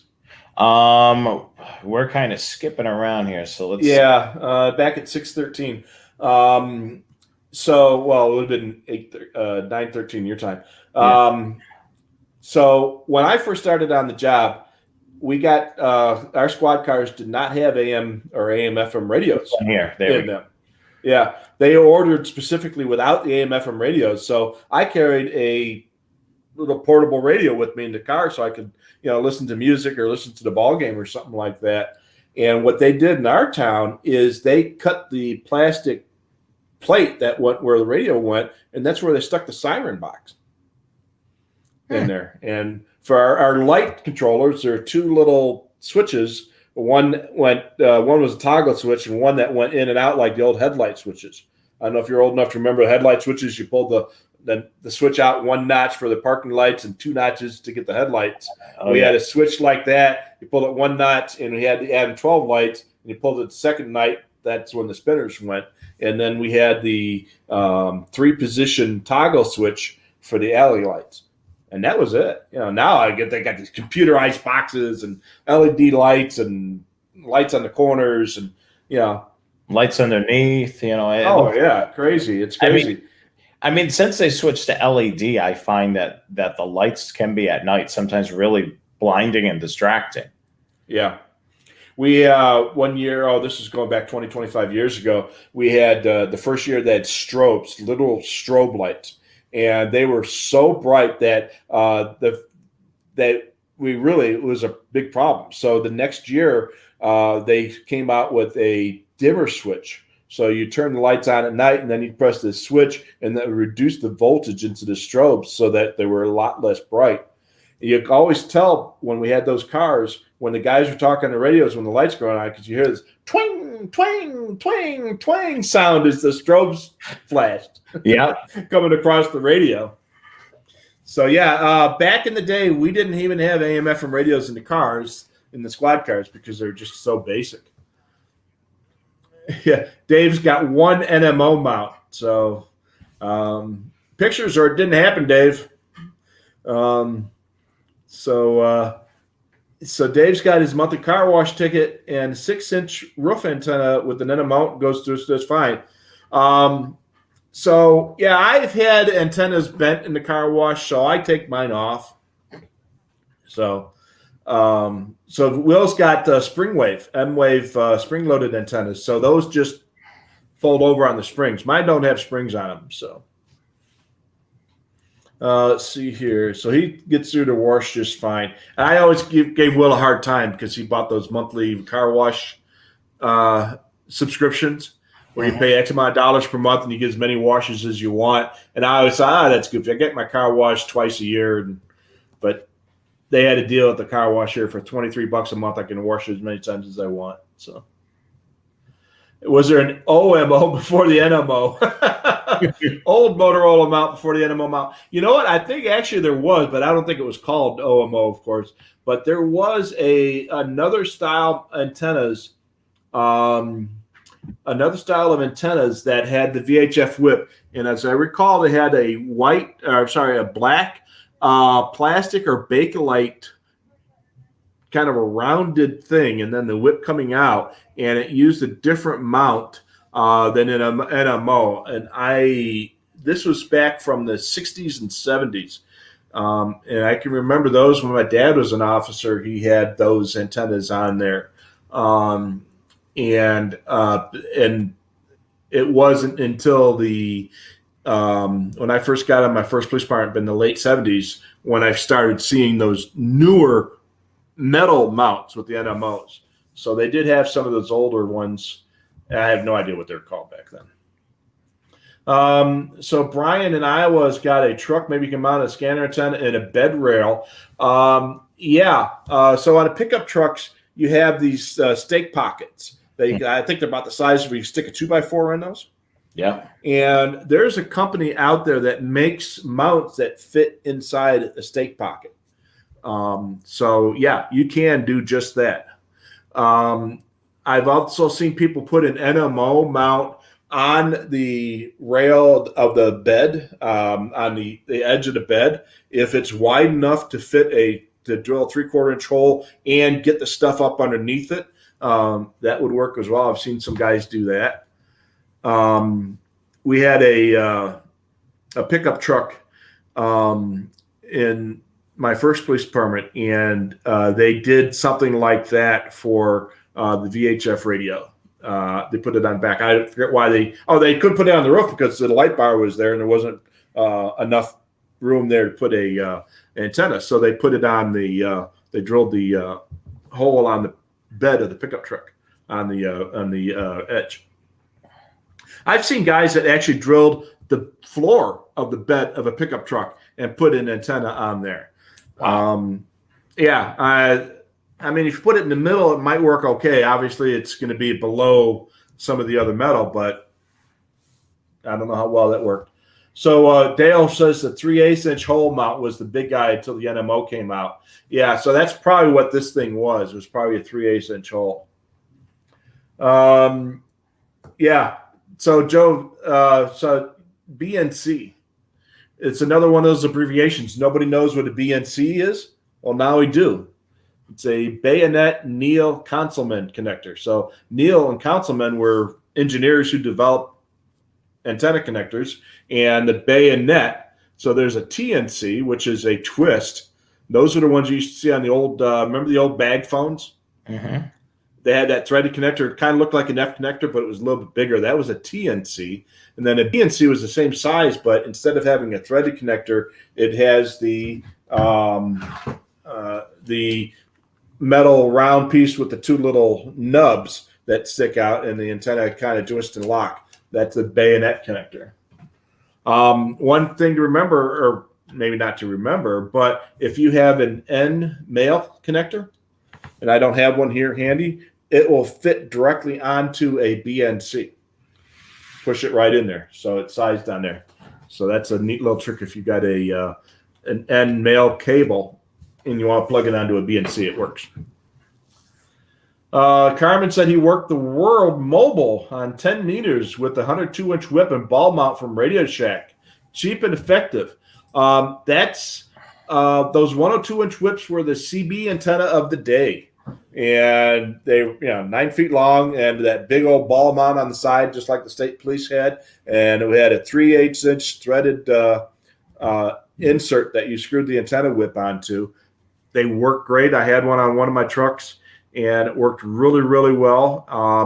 Low band skip back in the day, I used one of those. I cut it down to 42 megahertz, and it worked great. I was picking up CHP. I was picking up North Carolina Highway Patrol, South Carolina, OPP, all kinds of neat stuff on low band with that thing. That worked great.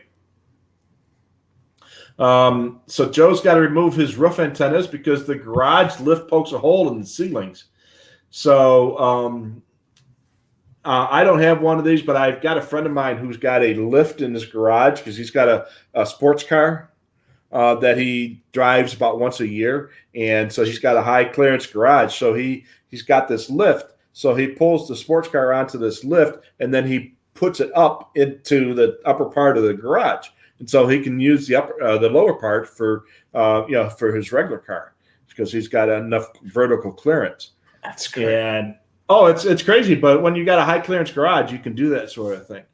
Yeah, you also have money for a vehicle that you drive once a year too. Yeah, well, that's true. Well, this guy's a car collector, so he's got that. There's a guy in Kansas someplace. He's got a YouTube channel. He used to be a car dealer, and now he buys and fixes up cars and then sells them and makes YouTube videos on them. And I forget what his YouTube channel is, but he built a new house, real nice place, and he's got a big garage. It's like, I don't know, 5 cars or 6 cars, and it's got really high clearance. He's got I think the 3-car lift system in the one side of his garage where he can, put cars on the lift, bring it up, and then he can park other cars underneath it. That's really neat. Oh yeah, talking like a shelf system for cars. Yeah, all the good garages had holes in the ceilings from the 6-foot low band whips and the lifts. Yeah. So when I first got on my career department, we had we had the police garage. And we had a state trooper come in with some stuff to go in the garage, and he forgot to pull his low band whip antenna down, and that one went bang, bang, bang on there and made a lot of noise, scared a lot of people, but it was no big deal. But yeah, then and he said, this he can clear. He drives down the street, and when he looks back, there's leaves fluttering from all the trees that he knocked with this low band whip. Joe says our guy with the scooter, you can use an elevated feed antenna, no ground plane required. There you go. Another, and a little more serious. If you're trying to listen to VHF, consider using a marine mobile antenna. A marine antenna is intended to go on a boat with no ground plane. And you can put one of those out there and not have to have it on something metal for ground plane. They're designed to work on that. Plus, they're going to be weather resistant, of course. Yes. So, somebody, let's see here. I lost my place. Oh, dear. There we go. I know. Jenny wants to get an SDS or both. So, somebody send Jenny about $1,200 so she can get a couple SDSs, please. Yeah, make sure, Jenny, a couple weeks from now, join us on the YouTube channel because Facebook is going to be no longer simulcasting on there. Yeah, so that's right. She's on Facebook. So, remember that. We are not going to be on Facebook after next week. Yeah, I mean, the thing is I'm seeing a lot of our, with our portal here that we do our live broadcasts, I'm seeing a lot of YouTube, which is what we want to see, that you're watching us on YouTube. Yeah, so if you're watching on YouTube, you won't see the Facebook comments and vice versa, but we see both of them on our system here. So after next week, we are only going to see the YouTube one. So if you're on Facebook, well, you won't be watching this because we won't be on Facebook. But yeah, definitely join us on YouTube. You don't need a YouTube account, but if you do want to comment, you can create one. But if you're just watching us, you can just go to the channel, watch the broadcast, and go from there. Absolutely. Dale says use a UHF and 800 antenna in the back window shelf with a hat over it for undercover work. So, yep. Again, thinking outside the box, in this case, to hide the antenna from the public versus your homeowners association. So there's a bunch of different ways of doing it, and that's one of them. We were talking before. Yes, good. Well, for you, Rich, with all your antennas, you need a 10-gallon cowboy hat. I have one. Actually, that's very practical where I live in the summertime. When I work in the yard, I wear my cowboy hat. I got a not a felt one, but a straw one, and it's lightweight, and it's great because it gets you more shade. Mm-hmm. So, and I mean, I don't live on a ranch, but there's a ranch across the street from here. So Carmen writes that PL plug and SO for the socket. We're talking about the PL 259 and the SO 239. So I get that part, but I don't understand why they have different numbers. So PL 259 fits into an SO 239. So that part I don't understand, and I'm sure somebody knows. So Todd has got a 41 Chevy truck. He wants to mount at least 2 radios in there once he gets it running and on the road. So here's a situation where a mag mount might be better off, because I don't know if you want to drill holes into a 1941 Chevy truck. I mean, you got a 70-year-old vehicle. And the other thing, too, is the metal is going to be a lot more it's going to be a thicker quality, too, on there, too. Yeah. I mean, you really don't want to compromise that shell. I mean, when they made trucks then, they really made trucks then. Mm-hmm. Or should I say vehicles? Vehicles, yes. Yes, I mean, where you're living now, it's vehicle. Yes, so you think of it, most cars don't have a real bumper. I mean, I'm sure that pickup truck has got a real bumper. Yeah, they made bumper mounts that kind of clip on. It's like a trunk clip mount, but 2 clips on either side for the metal bumper, and then you just ratchet that down. And I've seen a lot of people use CB antennas on that back in the day. That's a possibility. Again, I don't know if I want to see you drilling into a 70-year-old truck, but a mag mount, that might be someplace where a mag mount is. Plus, that's going to hurt the resale value. We've got holes drilled in it. Yeah. So Will sent me some pictures on Messenger, so I will save those for our Extreme Mobile Antenna Shack show. Dale asked if I do Lojack. I'm not sure if this was sent before or after we were talking about that. I used to keep a scanner on that at home. I haven't done that here. I have come up with Lojack chirps out here, but I don't remember when it was. It was a long time ago. So, but I assume they still use it. Again, I haven't kept up with it since I retired 5 years ago. So, I do have an understanding wife. Yes, I do, Alicia. That's for sure. So Greg also had that transoceanic radio. The transoceanic was it was a line of radios made by Zenith back in the day, and they the one I had was the wooden one with the dial that went across, and there's model numbers, and I don't remember the model number of it, but it was built in the late 50s, and these were the portable radios at the time, and these things were big, like 2K style radios, and they had the cover that came up and opened up, and on the top had the AM radio antenna, which was that one we're talking about with you can put up on the suction. And the cable on that thing was probably 10 or 12 feet long, and it was ladder line. It was that parallel ladder line, and then it also had about a 10-foot tall telescoping antenna that you used on shortwave, and it was battery operated. believe it or not, had 2 sets of batteries. One was for the dial light, and I think it used the D cell or a couple D cells for the dial light. But the main radio battery was this big honking thing like this, and there was a section underneath on the bottom part of the radio that that battery connected. And I don't remember the names of the cells. I only once found a battery to fit that.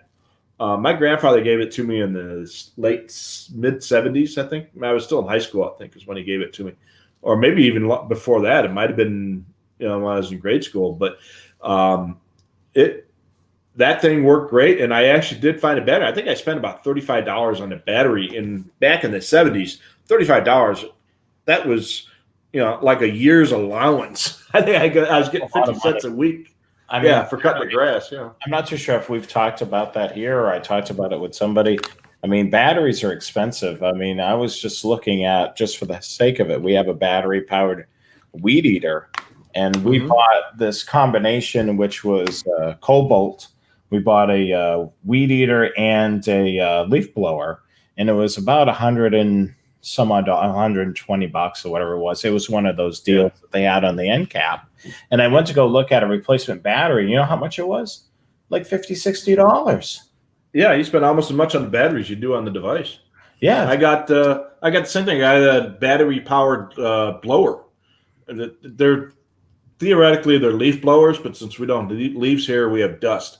So I used it to blow out the garage and the patio, the dust off them. And it uses those lithium-ion rechargeable batteries. Mm-hmm. They work great until they stop, and then they just die real quickly. But they charge quickly, and they last pretty good. Yeah. I spent $120 on the blower and probably $75 on the battery. Yeah. Oh, yeah. It's expensive.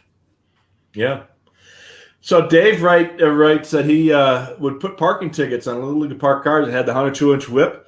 He put the antenna on top of the ticket on top of the antenna. God. Oh, God. Yeah, I would love to have done that. I've written a million parking tickets in my day, but if I probably did that, I would have gotten yelled at. So, Alicia has actually has a pretty good question here. Does OnStar track vehicles if they're stolen? I think they do, but OnStar uses the cellular network. And I don't remember if they're Verizon or AT&T or what, but if you've got an OnStar vehicle, it uses the cellular network. And in fact, it's basically what it is. It's a cell phone built into the vehicle, and it has a button where you can talk to an OnStar. Basically, just dials right into the OnStar people, their dispatch center. So yeah, that's all cellular based, and probably has a GPS on it as well. Chris talks about the. We were talking earlier about Lojack. The squawk, when you hear a squawk on that 173 frequency, chances are you're hearing the tower. And what happens is those towers will transmit a squawk on that frequency as a polling tone. So that polls for mobile activity. And basically it's a way to tell the system that I'm here. Same thing like with affiliation on trunking radios. We've talked about that before. So we were talking earlier about the low band low split is 30 to 36 megahertz. Low band medium split was 36 to 42 megahertz, and the low band high split was 42 to 50. So the problem with low band is that the frequency range is pretty wide, and it's very difficult to get antenna that will work on the entire low band spectrum. So I know CHP had some issues with their low band antennas because they have frequencies at 42 megahertz, and then they got some new 39 megahertz channels, and now they've got some frequencies at 44 and 45 megahertz. So it's a hard time to get radios and antennas that will work on that whole wide spectrum. So yeah, they're still using low band. I can hear them every once in a while from where I'm at in Phoenix. Chris writes that the AM/FM radio was called the Happy Radio in a cruiser or in a squad car, as we call them in Chicago. So what do they call them in the Northeast? Cruisers? Police cars? Police cars, cruisers. I've heard all types of things. Yeah. In Illinois, there's squad cars. So, but yeah, Happy Radio. Yeah. And like I say, we didn't have them when I first started. And it wasn't until I'd been on the job 5 or 10 years before they started putting or leaving the AM. First, we had just AM, and then eventually we had AM FM. Now the cars that come with AM FM and Sirius XM CD players and stuff. And everybody loved driving the new squad cars because the XM radios, they work for the first 6 months when the car is new and, for free. The city's not going to pay for XM subscription for the squad cars, but they, for the first 6 months of the cars, new, which usually by the time you get the car built out, you've got 2 or 3 months left of XM radio on it. So CHP put their control head in the Good Time Radio, the Happy Radio spot in their Camaros. I know the state police in Illinois put their control heads where the AM FM radio went in their Mustangs because they're such small cars. They put those where the AM FM radio would have gone. Joe says we should put a GoFundMe for Dave's mounts. Yeah. LM mount. That might have been the mount we were talking about, that with that black plastic or Bakelite thing we were talking about. That might have been called the LM mount or Adam 12. Now they've got third stoplight NMO mounts. So I haven't seen those, but I've heard of those, where you take the third stoplight out and replace it, and it's got an antenna mount in there. Oh, wow. Imagine that would work good for pickup trucks. Yeah. Because they always have that at the top of the back of the cab. Oh, wow. Let me, God, I got to look that up.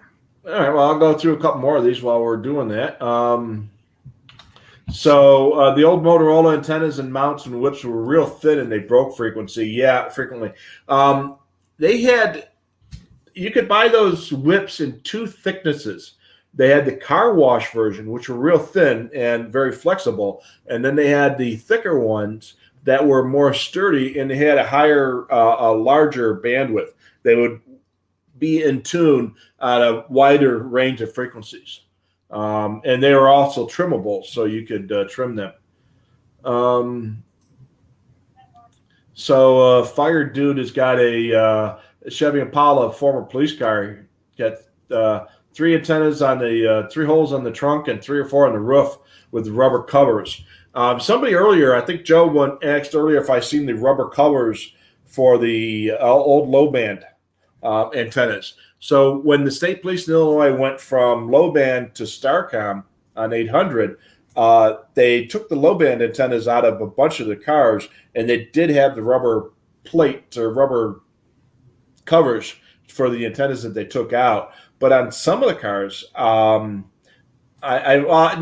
take that back. I saw them on the rubber covers, but on some of the cars, I saw duct tape over the holes where the low band was. But now that I think back, those were in the storage yard. So I'm sure they just took the antennas off and just put duct tape on them over the holes to keep them from leaking. Yeah, that's crazy. I mean, the Mass State Police still put low band because they use the low band radios. Sure. Still. Yeah. Well, nowadays, I think CHP has gone away from the side antennas to the low band whips. And that's probably because they're wider bandwidth. And they can do all the way from 39 to 45. So the last time I was over in California, I did see a couple CHP cars, and they had the 4 or 5 foot tall whips, NMO mounts on the trunks. And so TNC threaded, yeah, we talked about that earlier. Yeah, let's see here. The old GE antennas that they got with the ISPERN radios. In Illinois, the statewide mutual aid frequency is called ISPERN, the Illinois State Police Emergency Radio Network. It's 155.475. And some of the old timers around here might remember when ISPERN was on 154.68, but that's beside the point. But the old GE antennas, those were those black ones we were talking about earlier. Art says he enjoyed our railroad show from a week or so back. Yeah, he's been to that railroad museum many times. So that's a great museum in Sacramento. So if you ever get a chance to get up there, check that out. Hockey puck data antennas on the trunk of the cars. So when I retired, we had multi-use antennas. They were cellular, GPS with embedded. They had a GPS and a receiver embedded into this one dome, and it was like the size of a hockey puck. There was a GPS receiver in there. There was a cellular antenna in there. There was an 800 meg antenna in there, and there was another antenna. I forget what it was. You can get them with multiple antennas in one dome, and then it had like 3 or 4 coaxes coming out the back, and they were, I don't know, 5 or 6 feet long. And then you would mount that on the trunk or the roof of the vehicle and run those down to the radios in the trunk.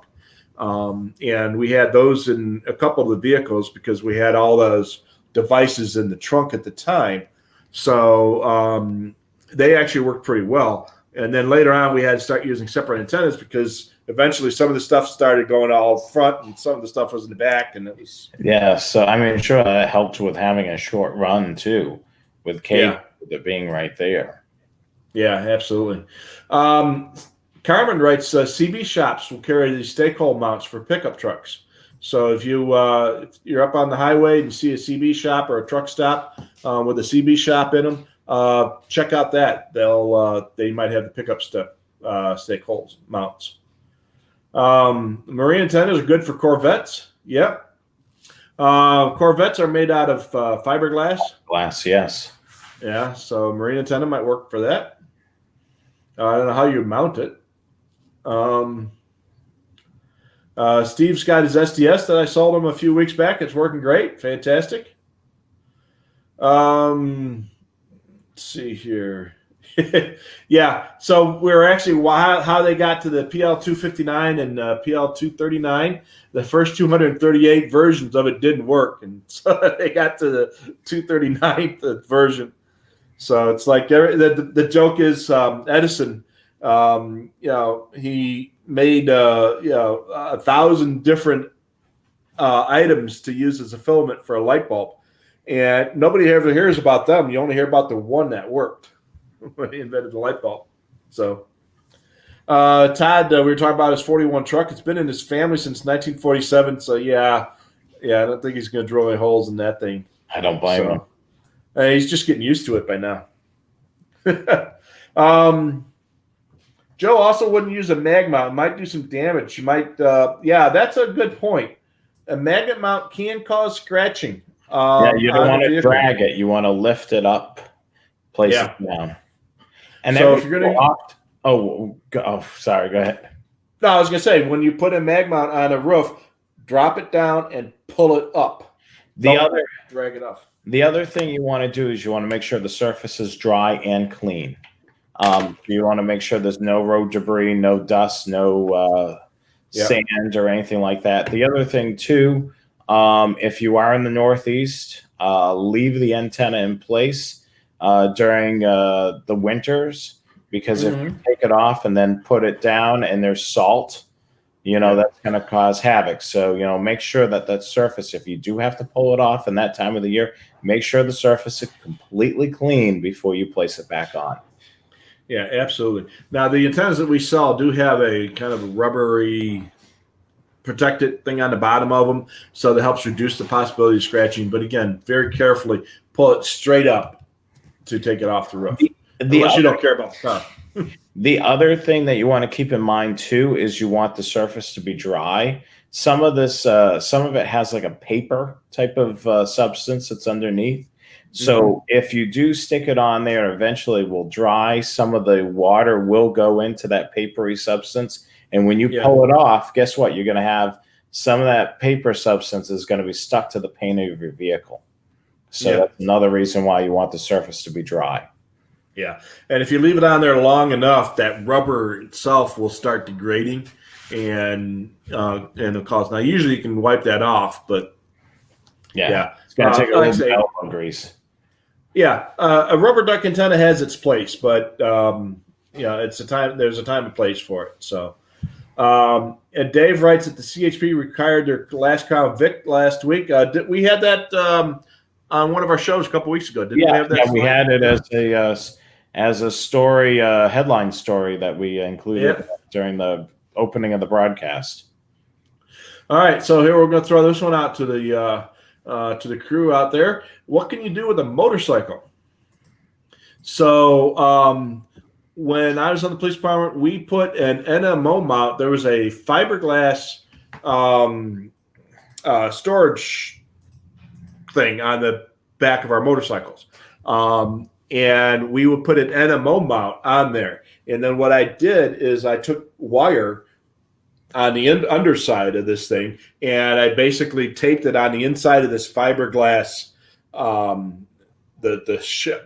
upper shell, the fiberglass cover of the storage thing on there as a ground plane.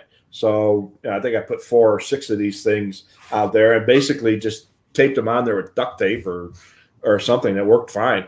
And that made it a ground plane because we had to have a radio on the motorcycle, and it worked great. We had an Ispern radio, a VHF radio on the motorcycle, and then the officer had his UHF radio, his portable, with him. So he had to have both channels, and it actually worked really well. So again, it was thinking outside the box, and they make motorcycle antennas, but this way we were able to use our regular VHF NMO mount antennas, and it worked great. And we didn't have to spend $500 or $600 for a special motorcycle antenna. Dale says something here, which is exactly what I have done in the past.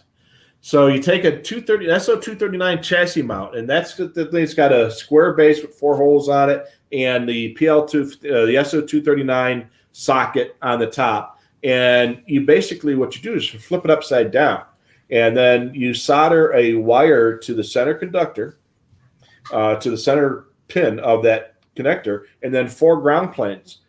You solder those to the 4 mounting holes of this SO239 panel connector. And now you've got yourself a nice ground plane antenna. And when I lived in my old house in Illinois, I still tried to listen to low band stuff up there. There was still a little bit here and there. And I actually made a low band ground plane antenna to put up in my attic. And I just made the antenna as high as I knew my attic was, which was, I think, was 8 feet in the center. And then the ground planes, I just put about 8 or 10 or 12 feet of wire on there and spread that out and as far as I could in the attic, and it actually worked pretty well. And I actually used that on made some 6-meter contacts with that as well. Picked it up to my ICOM 746, and it worked pretty well on 6 meters. So that's a great way. And he used metal coat hangers for the radios in the center whip. I used regular house wiring on mine, but yeah, you can use coat hangers, and just like I say, just solder it on there, and you've got yourself a nice homemade antenna. So Amphenol, which made antenna connectors, they had a factory in North Lake, Illinois, which is suburban Chicago, just south of the airport. They had 2 Dodge Aspens with vanity plates, 1 WX. So not sure weather, I guess, WX. Yeah, WX.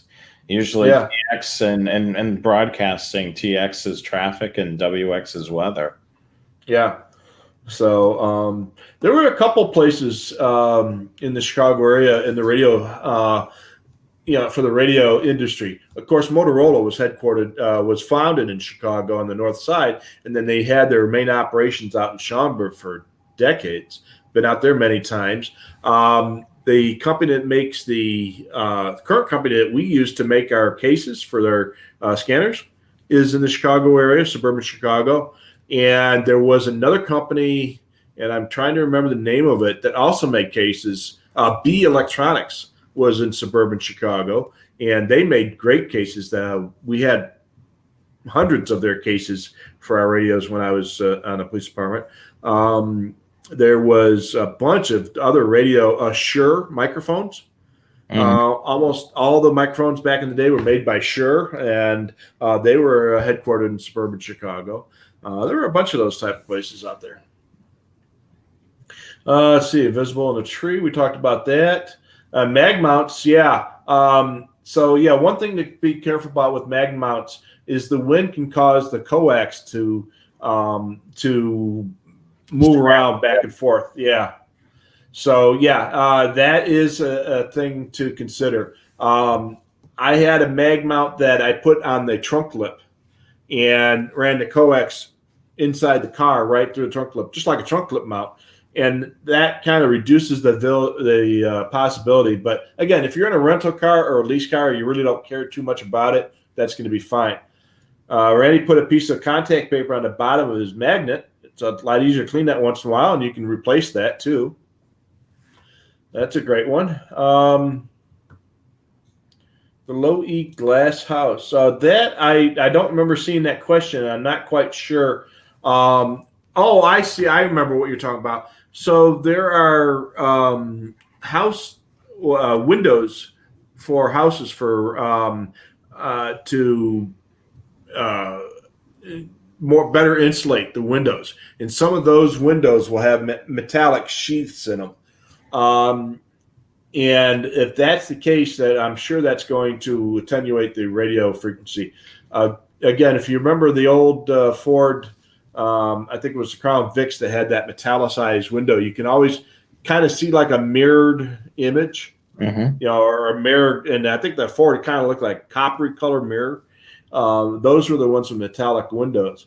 The inner sheath of the window. So if you've got something like that in your house, that may attenuate or at least block the signal coming into the house. Again, it's a piece of foil inside the glass. Aluminum seal tape for heat ducts works great as a ground plane for that. Yeah. Oh man, I wish I would have thought about that, Dale. That would have been even better. Yeah. That stuff that you buy to seal your heating ducts. Yeah. Yeah. I wish I would have thought of that. Great suggestion there. A Federal Signal. Yep. They were in the Chicago area. They were down in the southwest suburbs. And then Paul asked about trunk lip mounts.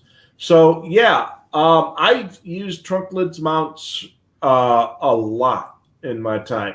Nowadays I've been driving SUVs and vans, but back when I had sedans with trunks, I would have trunk lip mounts, and they worked very well. The trick with those is you have to make sure that you put that set screw up in so that it actually pierces the paint to get a good ground. And then when you take it off, if you care about the car, once you take it off, you got to make sure that you go back and touch up where that paint was pierced so that it doesn't rust. I mean, if you're trading in the car, who cares? But if you're going to keep that car or give it to a friend or somebody you care about, make sure you go back and touch up that paint, because that's going to expose the bare metal of the paint, which is what's supposed to do, the bare metal of the vehicle, and that can make it rusty. So Todd writes, you can use a welding wire for the center element. That might work well because it's going to be stiff and you can solder it. So that's a great suggestion there. So the metallic windows on the front look kind of copper colored or gold colored from the front. So those were a pain with the antennas, and they affected the radars as well. We noticed that the radar antennas didn't work nearly as far with those as the cars without that. So, and Joe asked if we think all the Chicago radio companies were there due to Motorola being out there. That's probably a good bet. I'm sure that Motorola were looking for local people when they had to get microphones and they had to get speakers, and they probably would try to source that stuff locally. Because remember, this stuff was all developed originally back in the 30s and the 40s. No internet back then. You couldn't go to Amazon to buy a bunch of speakers for your project. No, sirree. You couldn't do that at all. Absolutely. All right. So I think we have we kind of went right into romper room because a lot of romper room stuff was pretty much on target for our topic. So Yeah. So what we'll do is we'll just cover some general stuff, and then I guess we'll wrap it up. If there's any other additional questions, certainly post them in the comments right now. But let's go through some business right now and just remind you of a couple of things. Let me just take that off. And so you've got some scanner questions, and you didn't ask them tonight, or we weren't able to answer them tonight. Certainly, you got a couple of ways of contacting us. You can email us at support@scannermaster.com. You can also call us at 1-800-722-6637, or you can, of course, do those two things. I'm not too sure where I was going there. We're open Monday through Friday from 10 a.m. to 4 p.m. Eastern Time. I'm not too sure if carrier pigeon will work, but anyway, so you can call and email us Monday through Friday from 10 a.m. to 4 p.m. Eastern Time. Shop us 24/7 online at scannermaster.com. That's scannermaster.com. And let's show you the menu there. Stupid scanner tricks. Show us your shack photos, those mobile shacks. We want to see them. We want to see those antenna setups. We want to see those 6, 7, 12, 10, 4 antennas, whatever number of antennas you have on the roof. 1 antenna, we're fine with that. We want to see your inside shack of the vehicle, the mobile shack. So we would love to see that. And you can email those photos, thescannerguys@gmail.com, thescannerguys@gmail.com. And as always, as you can see at the bottom of the screen, the Scanner Guys are always brought to you by Scanner Master. Hey, you're a rail fan out there? Check out my blog, trainaficionado.com. You can follow our social media on Facebook, Instagram, Twitter, and YouTube. Make sure you subscribe because, we got a great show each and every first Monday of the month, 8 p.m. Eastern Time, 5 p.m. Pacific, right on that channel. It's a live show. Next week's broadcast is Wednesday, September the 23rd. It's all about sights and trunking systems. So that's going to be an interesting topic. We get lots and lots of questions about trunking. Yeah. So this is going to be a good show to be able to talk about a lot of that. And that's a direct request, too, from one of our watchers. Yeah, so these are the things that you recommend to us. And we certainly say, yeah, that'll be a good topic. 8 p.m. Eastern Time, 5 p.m. Pacific. So Wednesday, September the 23rd. Make sure that you tune in on our YouTube channel. Get in the habit of doing that. And make sure you hit that subscribe button. And here's the show I was mentioning earlier, Train Aficionado Live with Jonathan Higgins and Rich Carlson. Premiered earlier this month on September the 7th. But we're going to have a brand new show on October the 5th, which is the first Monday of October. So make sure you tune in. We're going to be talking about rail fanning with a scanner, since there was a lot of people asking about that during our premiere show. So make sure you definitely tune in for that. And make sure you follow, like, and subscribe to the Scanner Master social media on Facebook, Twitter, and YouTube. And don't forget the Scanner Guys social media, Facebook, Twitter, YouTube, and Instagram. That's right. There was a clarification of a prior comment. We were talking about the cars with the license plates. The company in Chicago that made Amphenol made radio connectors. Their license plates were PL259 and SO239 on their cars. So they had their vanity plates. That makes a lot more sense than WX for that. It was like we were scratching our head trying to figure that one out. But yeah, a little typo misfunction there. So, and Dale asked, how's the derail cleanup going? So for the last 24 hours, or I guess about 32 hours now, Jonathan and I have been watching the virtual railfan camera at Santa Fe Junction in Kansas City, Kansas, which is one of my favorite cameras anyway. But they had a train derail on the bridge that's in the camera view right there on camera, which was awesome to see. I mean, we can say this is awesome because nobody was hurt. It wasn't a big deal. It was just some damage, but it was awesome to see the train derail because that's not something you can see every day. But it's been fascinating watching them clean this up. It's right there on camera. And they've been, they had the cranes that were picking up the cars and taking them off the bridge and setting them on the ground. And they had the cranes and picking up the locomotives and getting them re-railed and pulling them off. And then they were working on the track. So they've been working on the track. So it looks like they're done working on the track for now. And I assume that they're going to get ready to start running trains on that now. It's amazing how efficient they have been to cleaning up this derailment. And in the grand scheme of things, it's a relatively minor derailment. 2 locomotives and 5 double stack or tri-level auto racks were derailed, and some track was tore up. But it was on a bridge, which makes things that much more difficult. But it's just been fascinating watching them fix that. So thanks so much to Virtual Railfan for providing us with that entertainment. Even my wife was enjoying the heck out of it. So, here's the view. Yeah, we're just we'll show a live view right here, right now, of Virtual Railfan. This is what we're talking about right now, and this is a totally different scene, Rich, than what we saw last night. That's for sure. I mean, this looks a lot. It looks normal. I mean, the work is kind of stopped on the bridge. I mean, there was, we saw that they put in additional lights out there so they could work at night. Can you scroll the camera back a few hours? You should be able to scroll back at least a little while. See what it kind of looked like before they got it cleaned up. Let me, I'll go to the 2-person shot so we can just, but even my wife was enjoying watching them do that work. It was, they did such a great job with that. So thanks so much to Virtual Railfan for providing the video. And the UP and the BNSF have been working on this nonstop to get it to get the line open.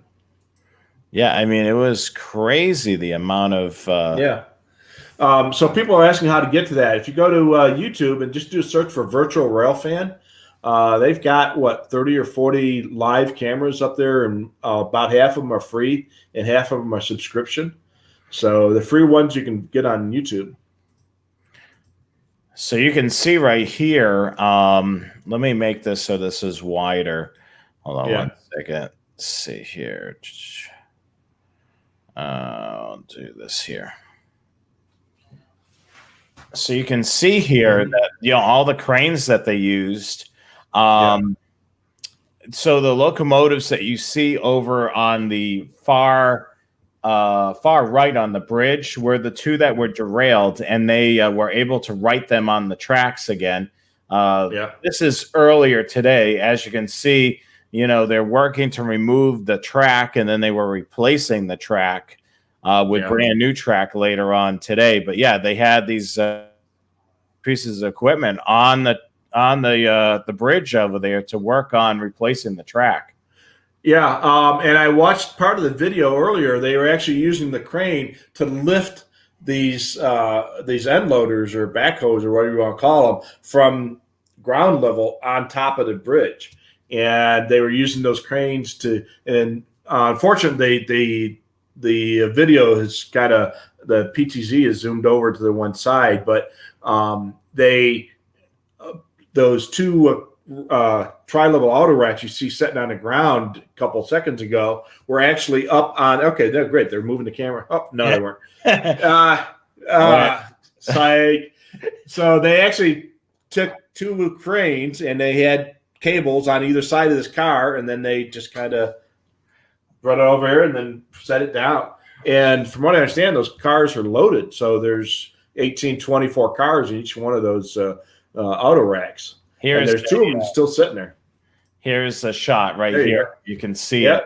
We just want to remind you, this is not our footage. This is Virtual Railfan's footage. We're giving them credit here for being able to share this. But you can see, like Rich was saying, the 2 auto racks, which they were able to use the cranes. They basically picked them up off the bridge, laid them down. As you can see, they're flat on the ground because they took the wheels, what they call trucks, off of the cars and laid it flat down. Yeah. And the only thing I wish they would do is I wish they would have the scanner audio on their cameras, but unfortunately they don't have that. But that would be fascinating to hear the scanner audio of the engineers after they derailed and of all the activity going on. And and then they got to get this fixed so they can get that track back in operation. And looks like they'll probably have that running tonight. They're probably doing some last-minute inspections, and looks like they're done with the work. I can see some guys walking around on there doing some visual stuff. So yeah, it's great. And if you get, like I say, go to Virtual Railfan. You can watch their videos on YouTube, and if you really like it, you can subscribe to their stuff. Again, we're not related to them whatsoever. Just that we love watching their videos. Yeah, and this is a live look right now at the video here. You can see the inspection going on. So after the show tonight, look for Virtual Railfan, subscribe to their channel, and you'll be able to see this feed along with several other cameras on there. And make sure you show your support to Virtual Railfan, because a lot of these cameras that are on YouTube are sponsored. So hit that subscribe button. Definitely check out their website. If you love trains, definitely become a subscriber to them as well. And they're not a sponsor. We're not any connection to them, like Rick said, but we just love, watching trains. And this is another way of being able to do that. Yeah, absolutely. Especially now when you're kind of restricted in where you can go and what you can do. It's a great way to watch trains. And where I'm at, I don't have a lot of trains out here. And so it satiates my need. So,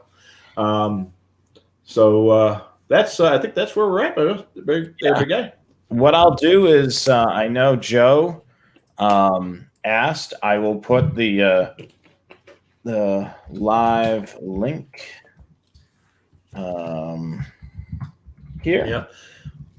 And you'll be able to click on this link. Those of you that are still watching, let me just copy it here.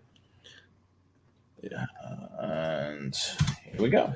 All right, so that'll wrap it up for us this evening. If you guys have any other questions, please let us know. We always are checking the support at ScannerMaster email account if you have any scanner questions. And as always, I thank you so much for joining us each and every Wednesday. We hope you join us again next week. We'll have another great show. For now, we're about 2 hours and almost 30 minutes through this show. So we hope that you join us again next week. I'm Jonathan Higgins. And I'm Rich Carlson. All right. We will catch you again next week right here on the Scanner Guys. Good night, all. Later, guys.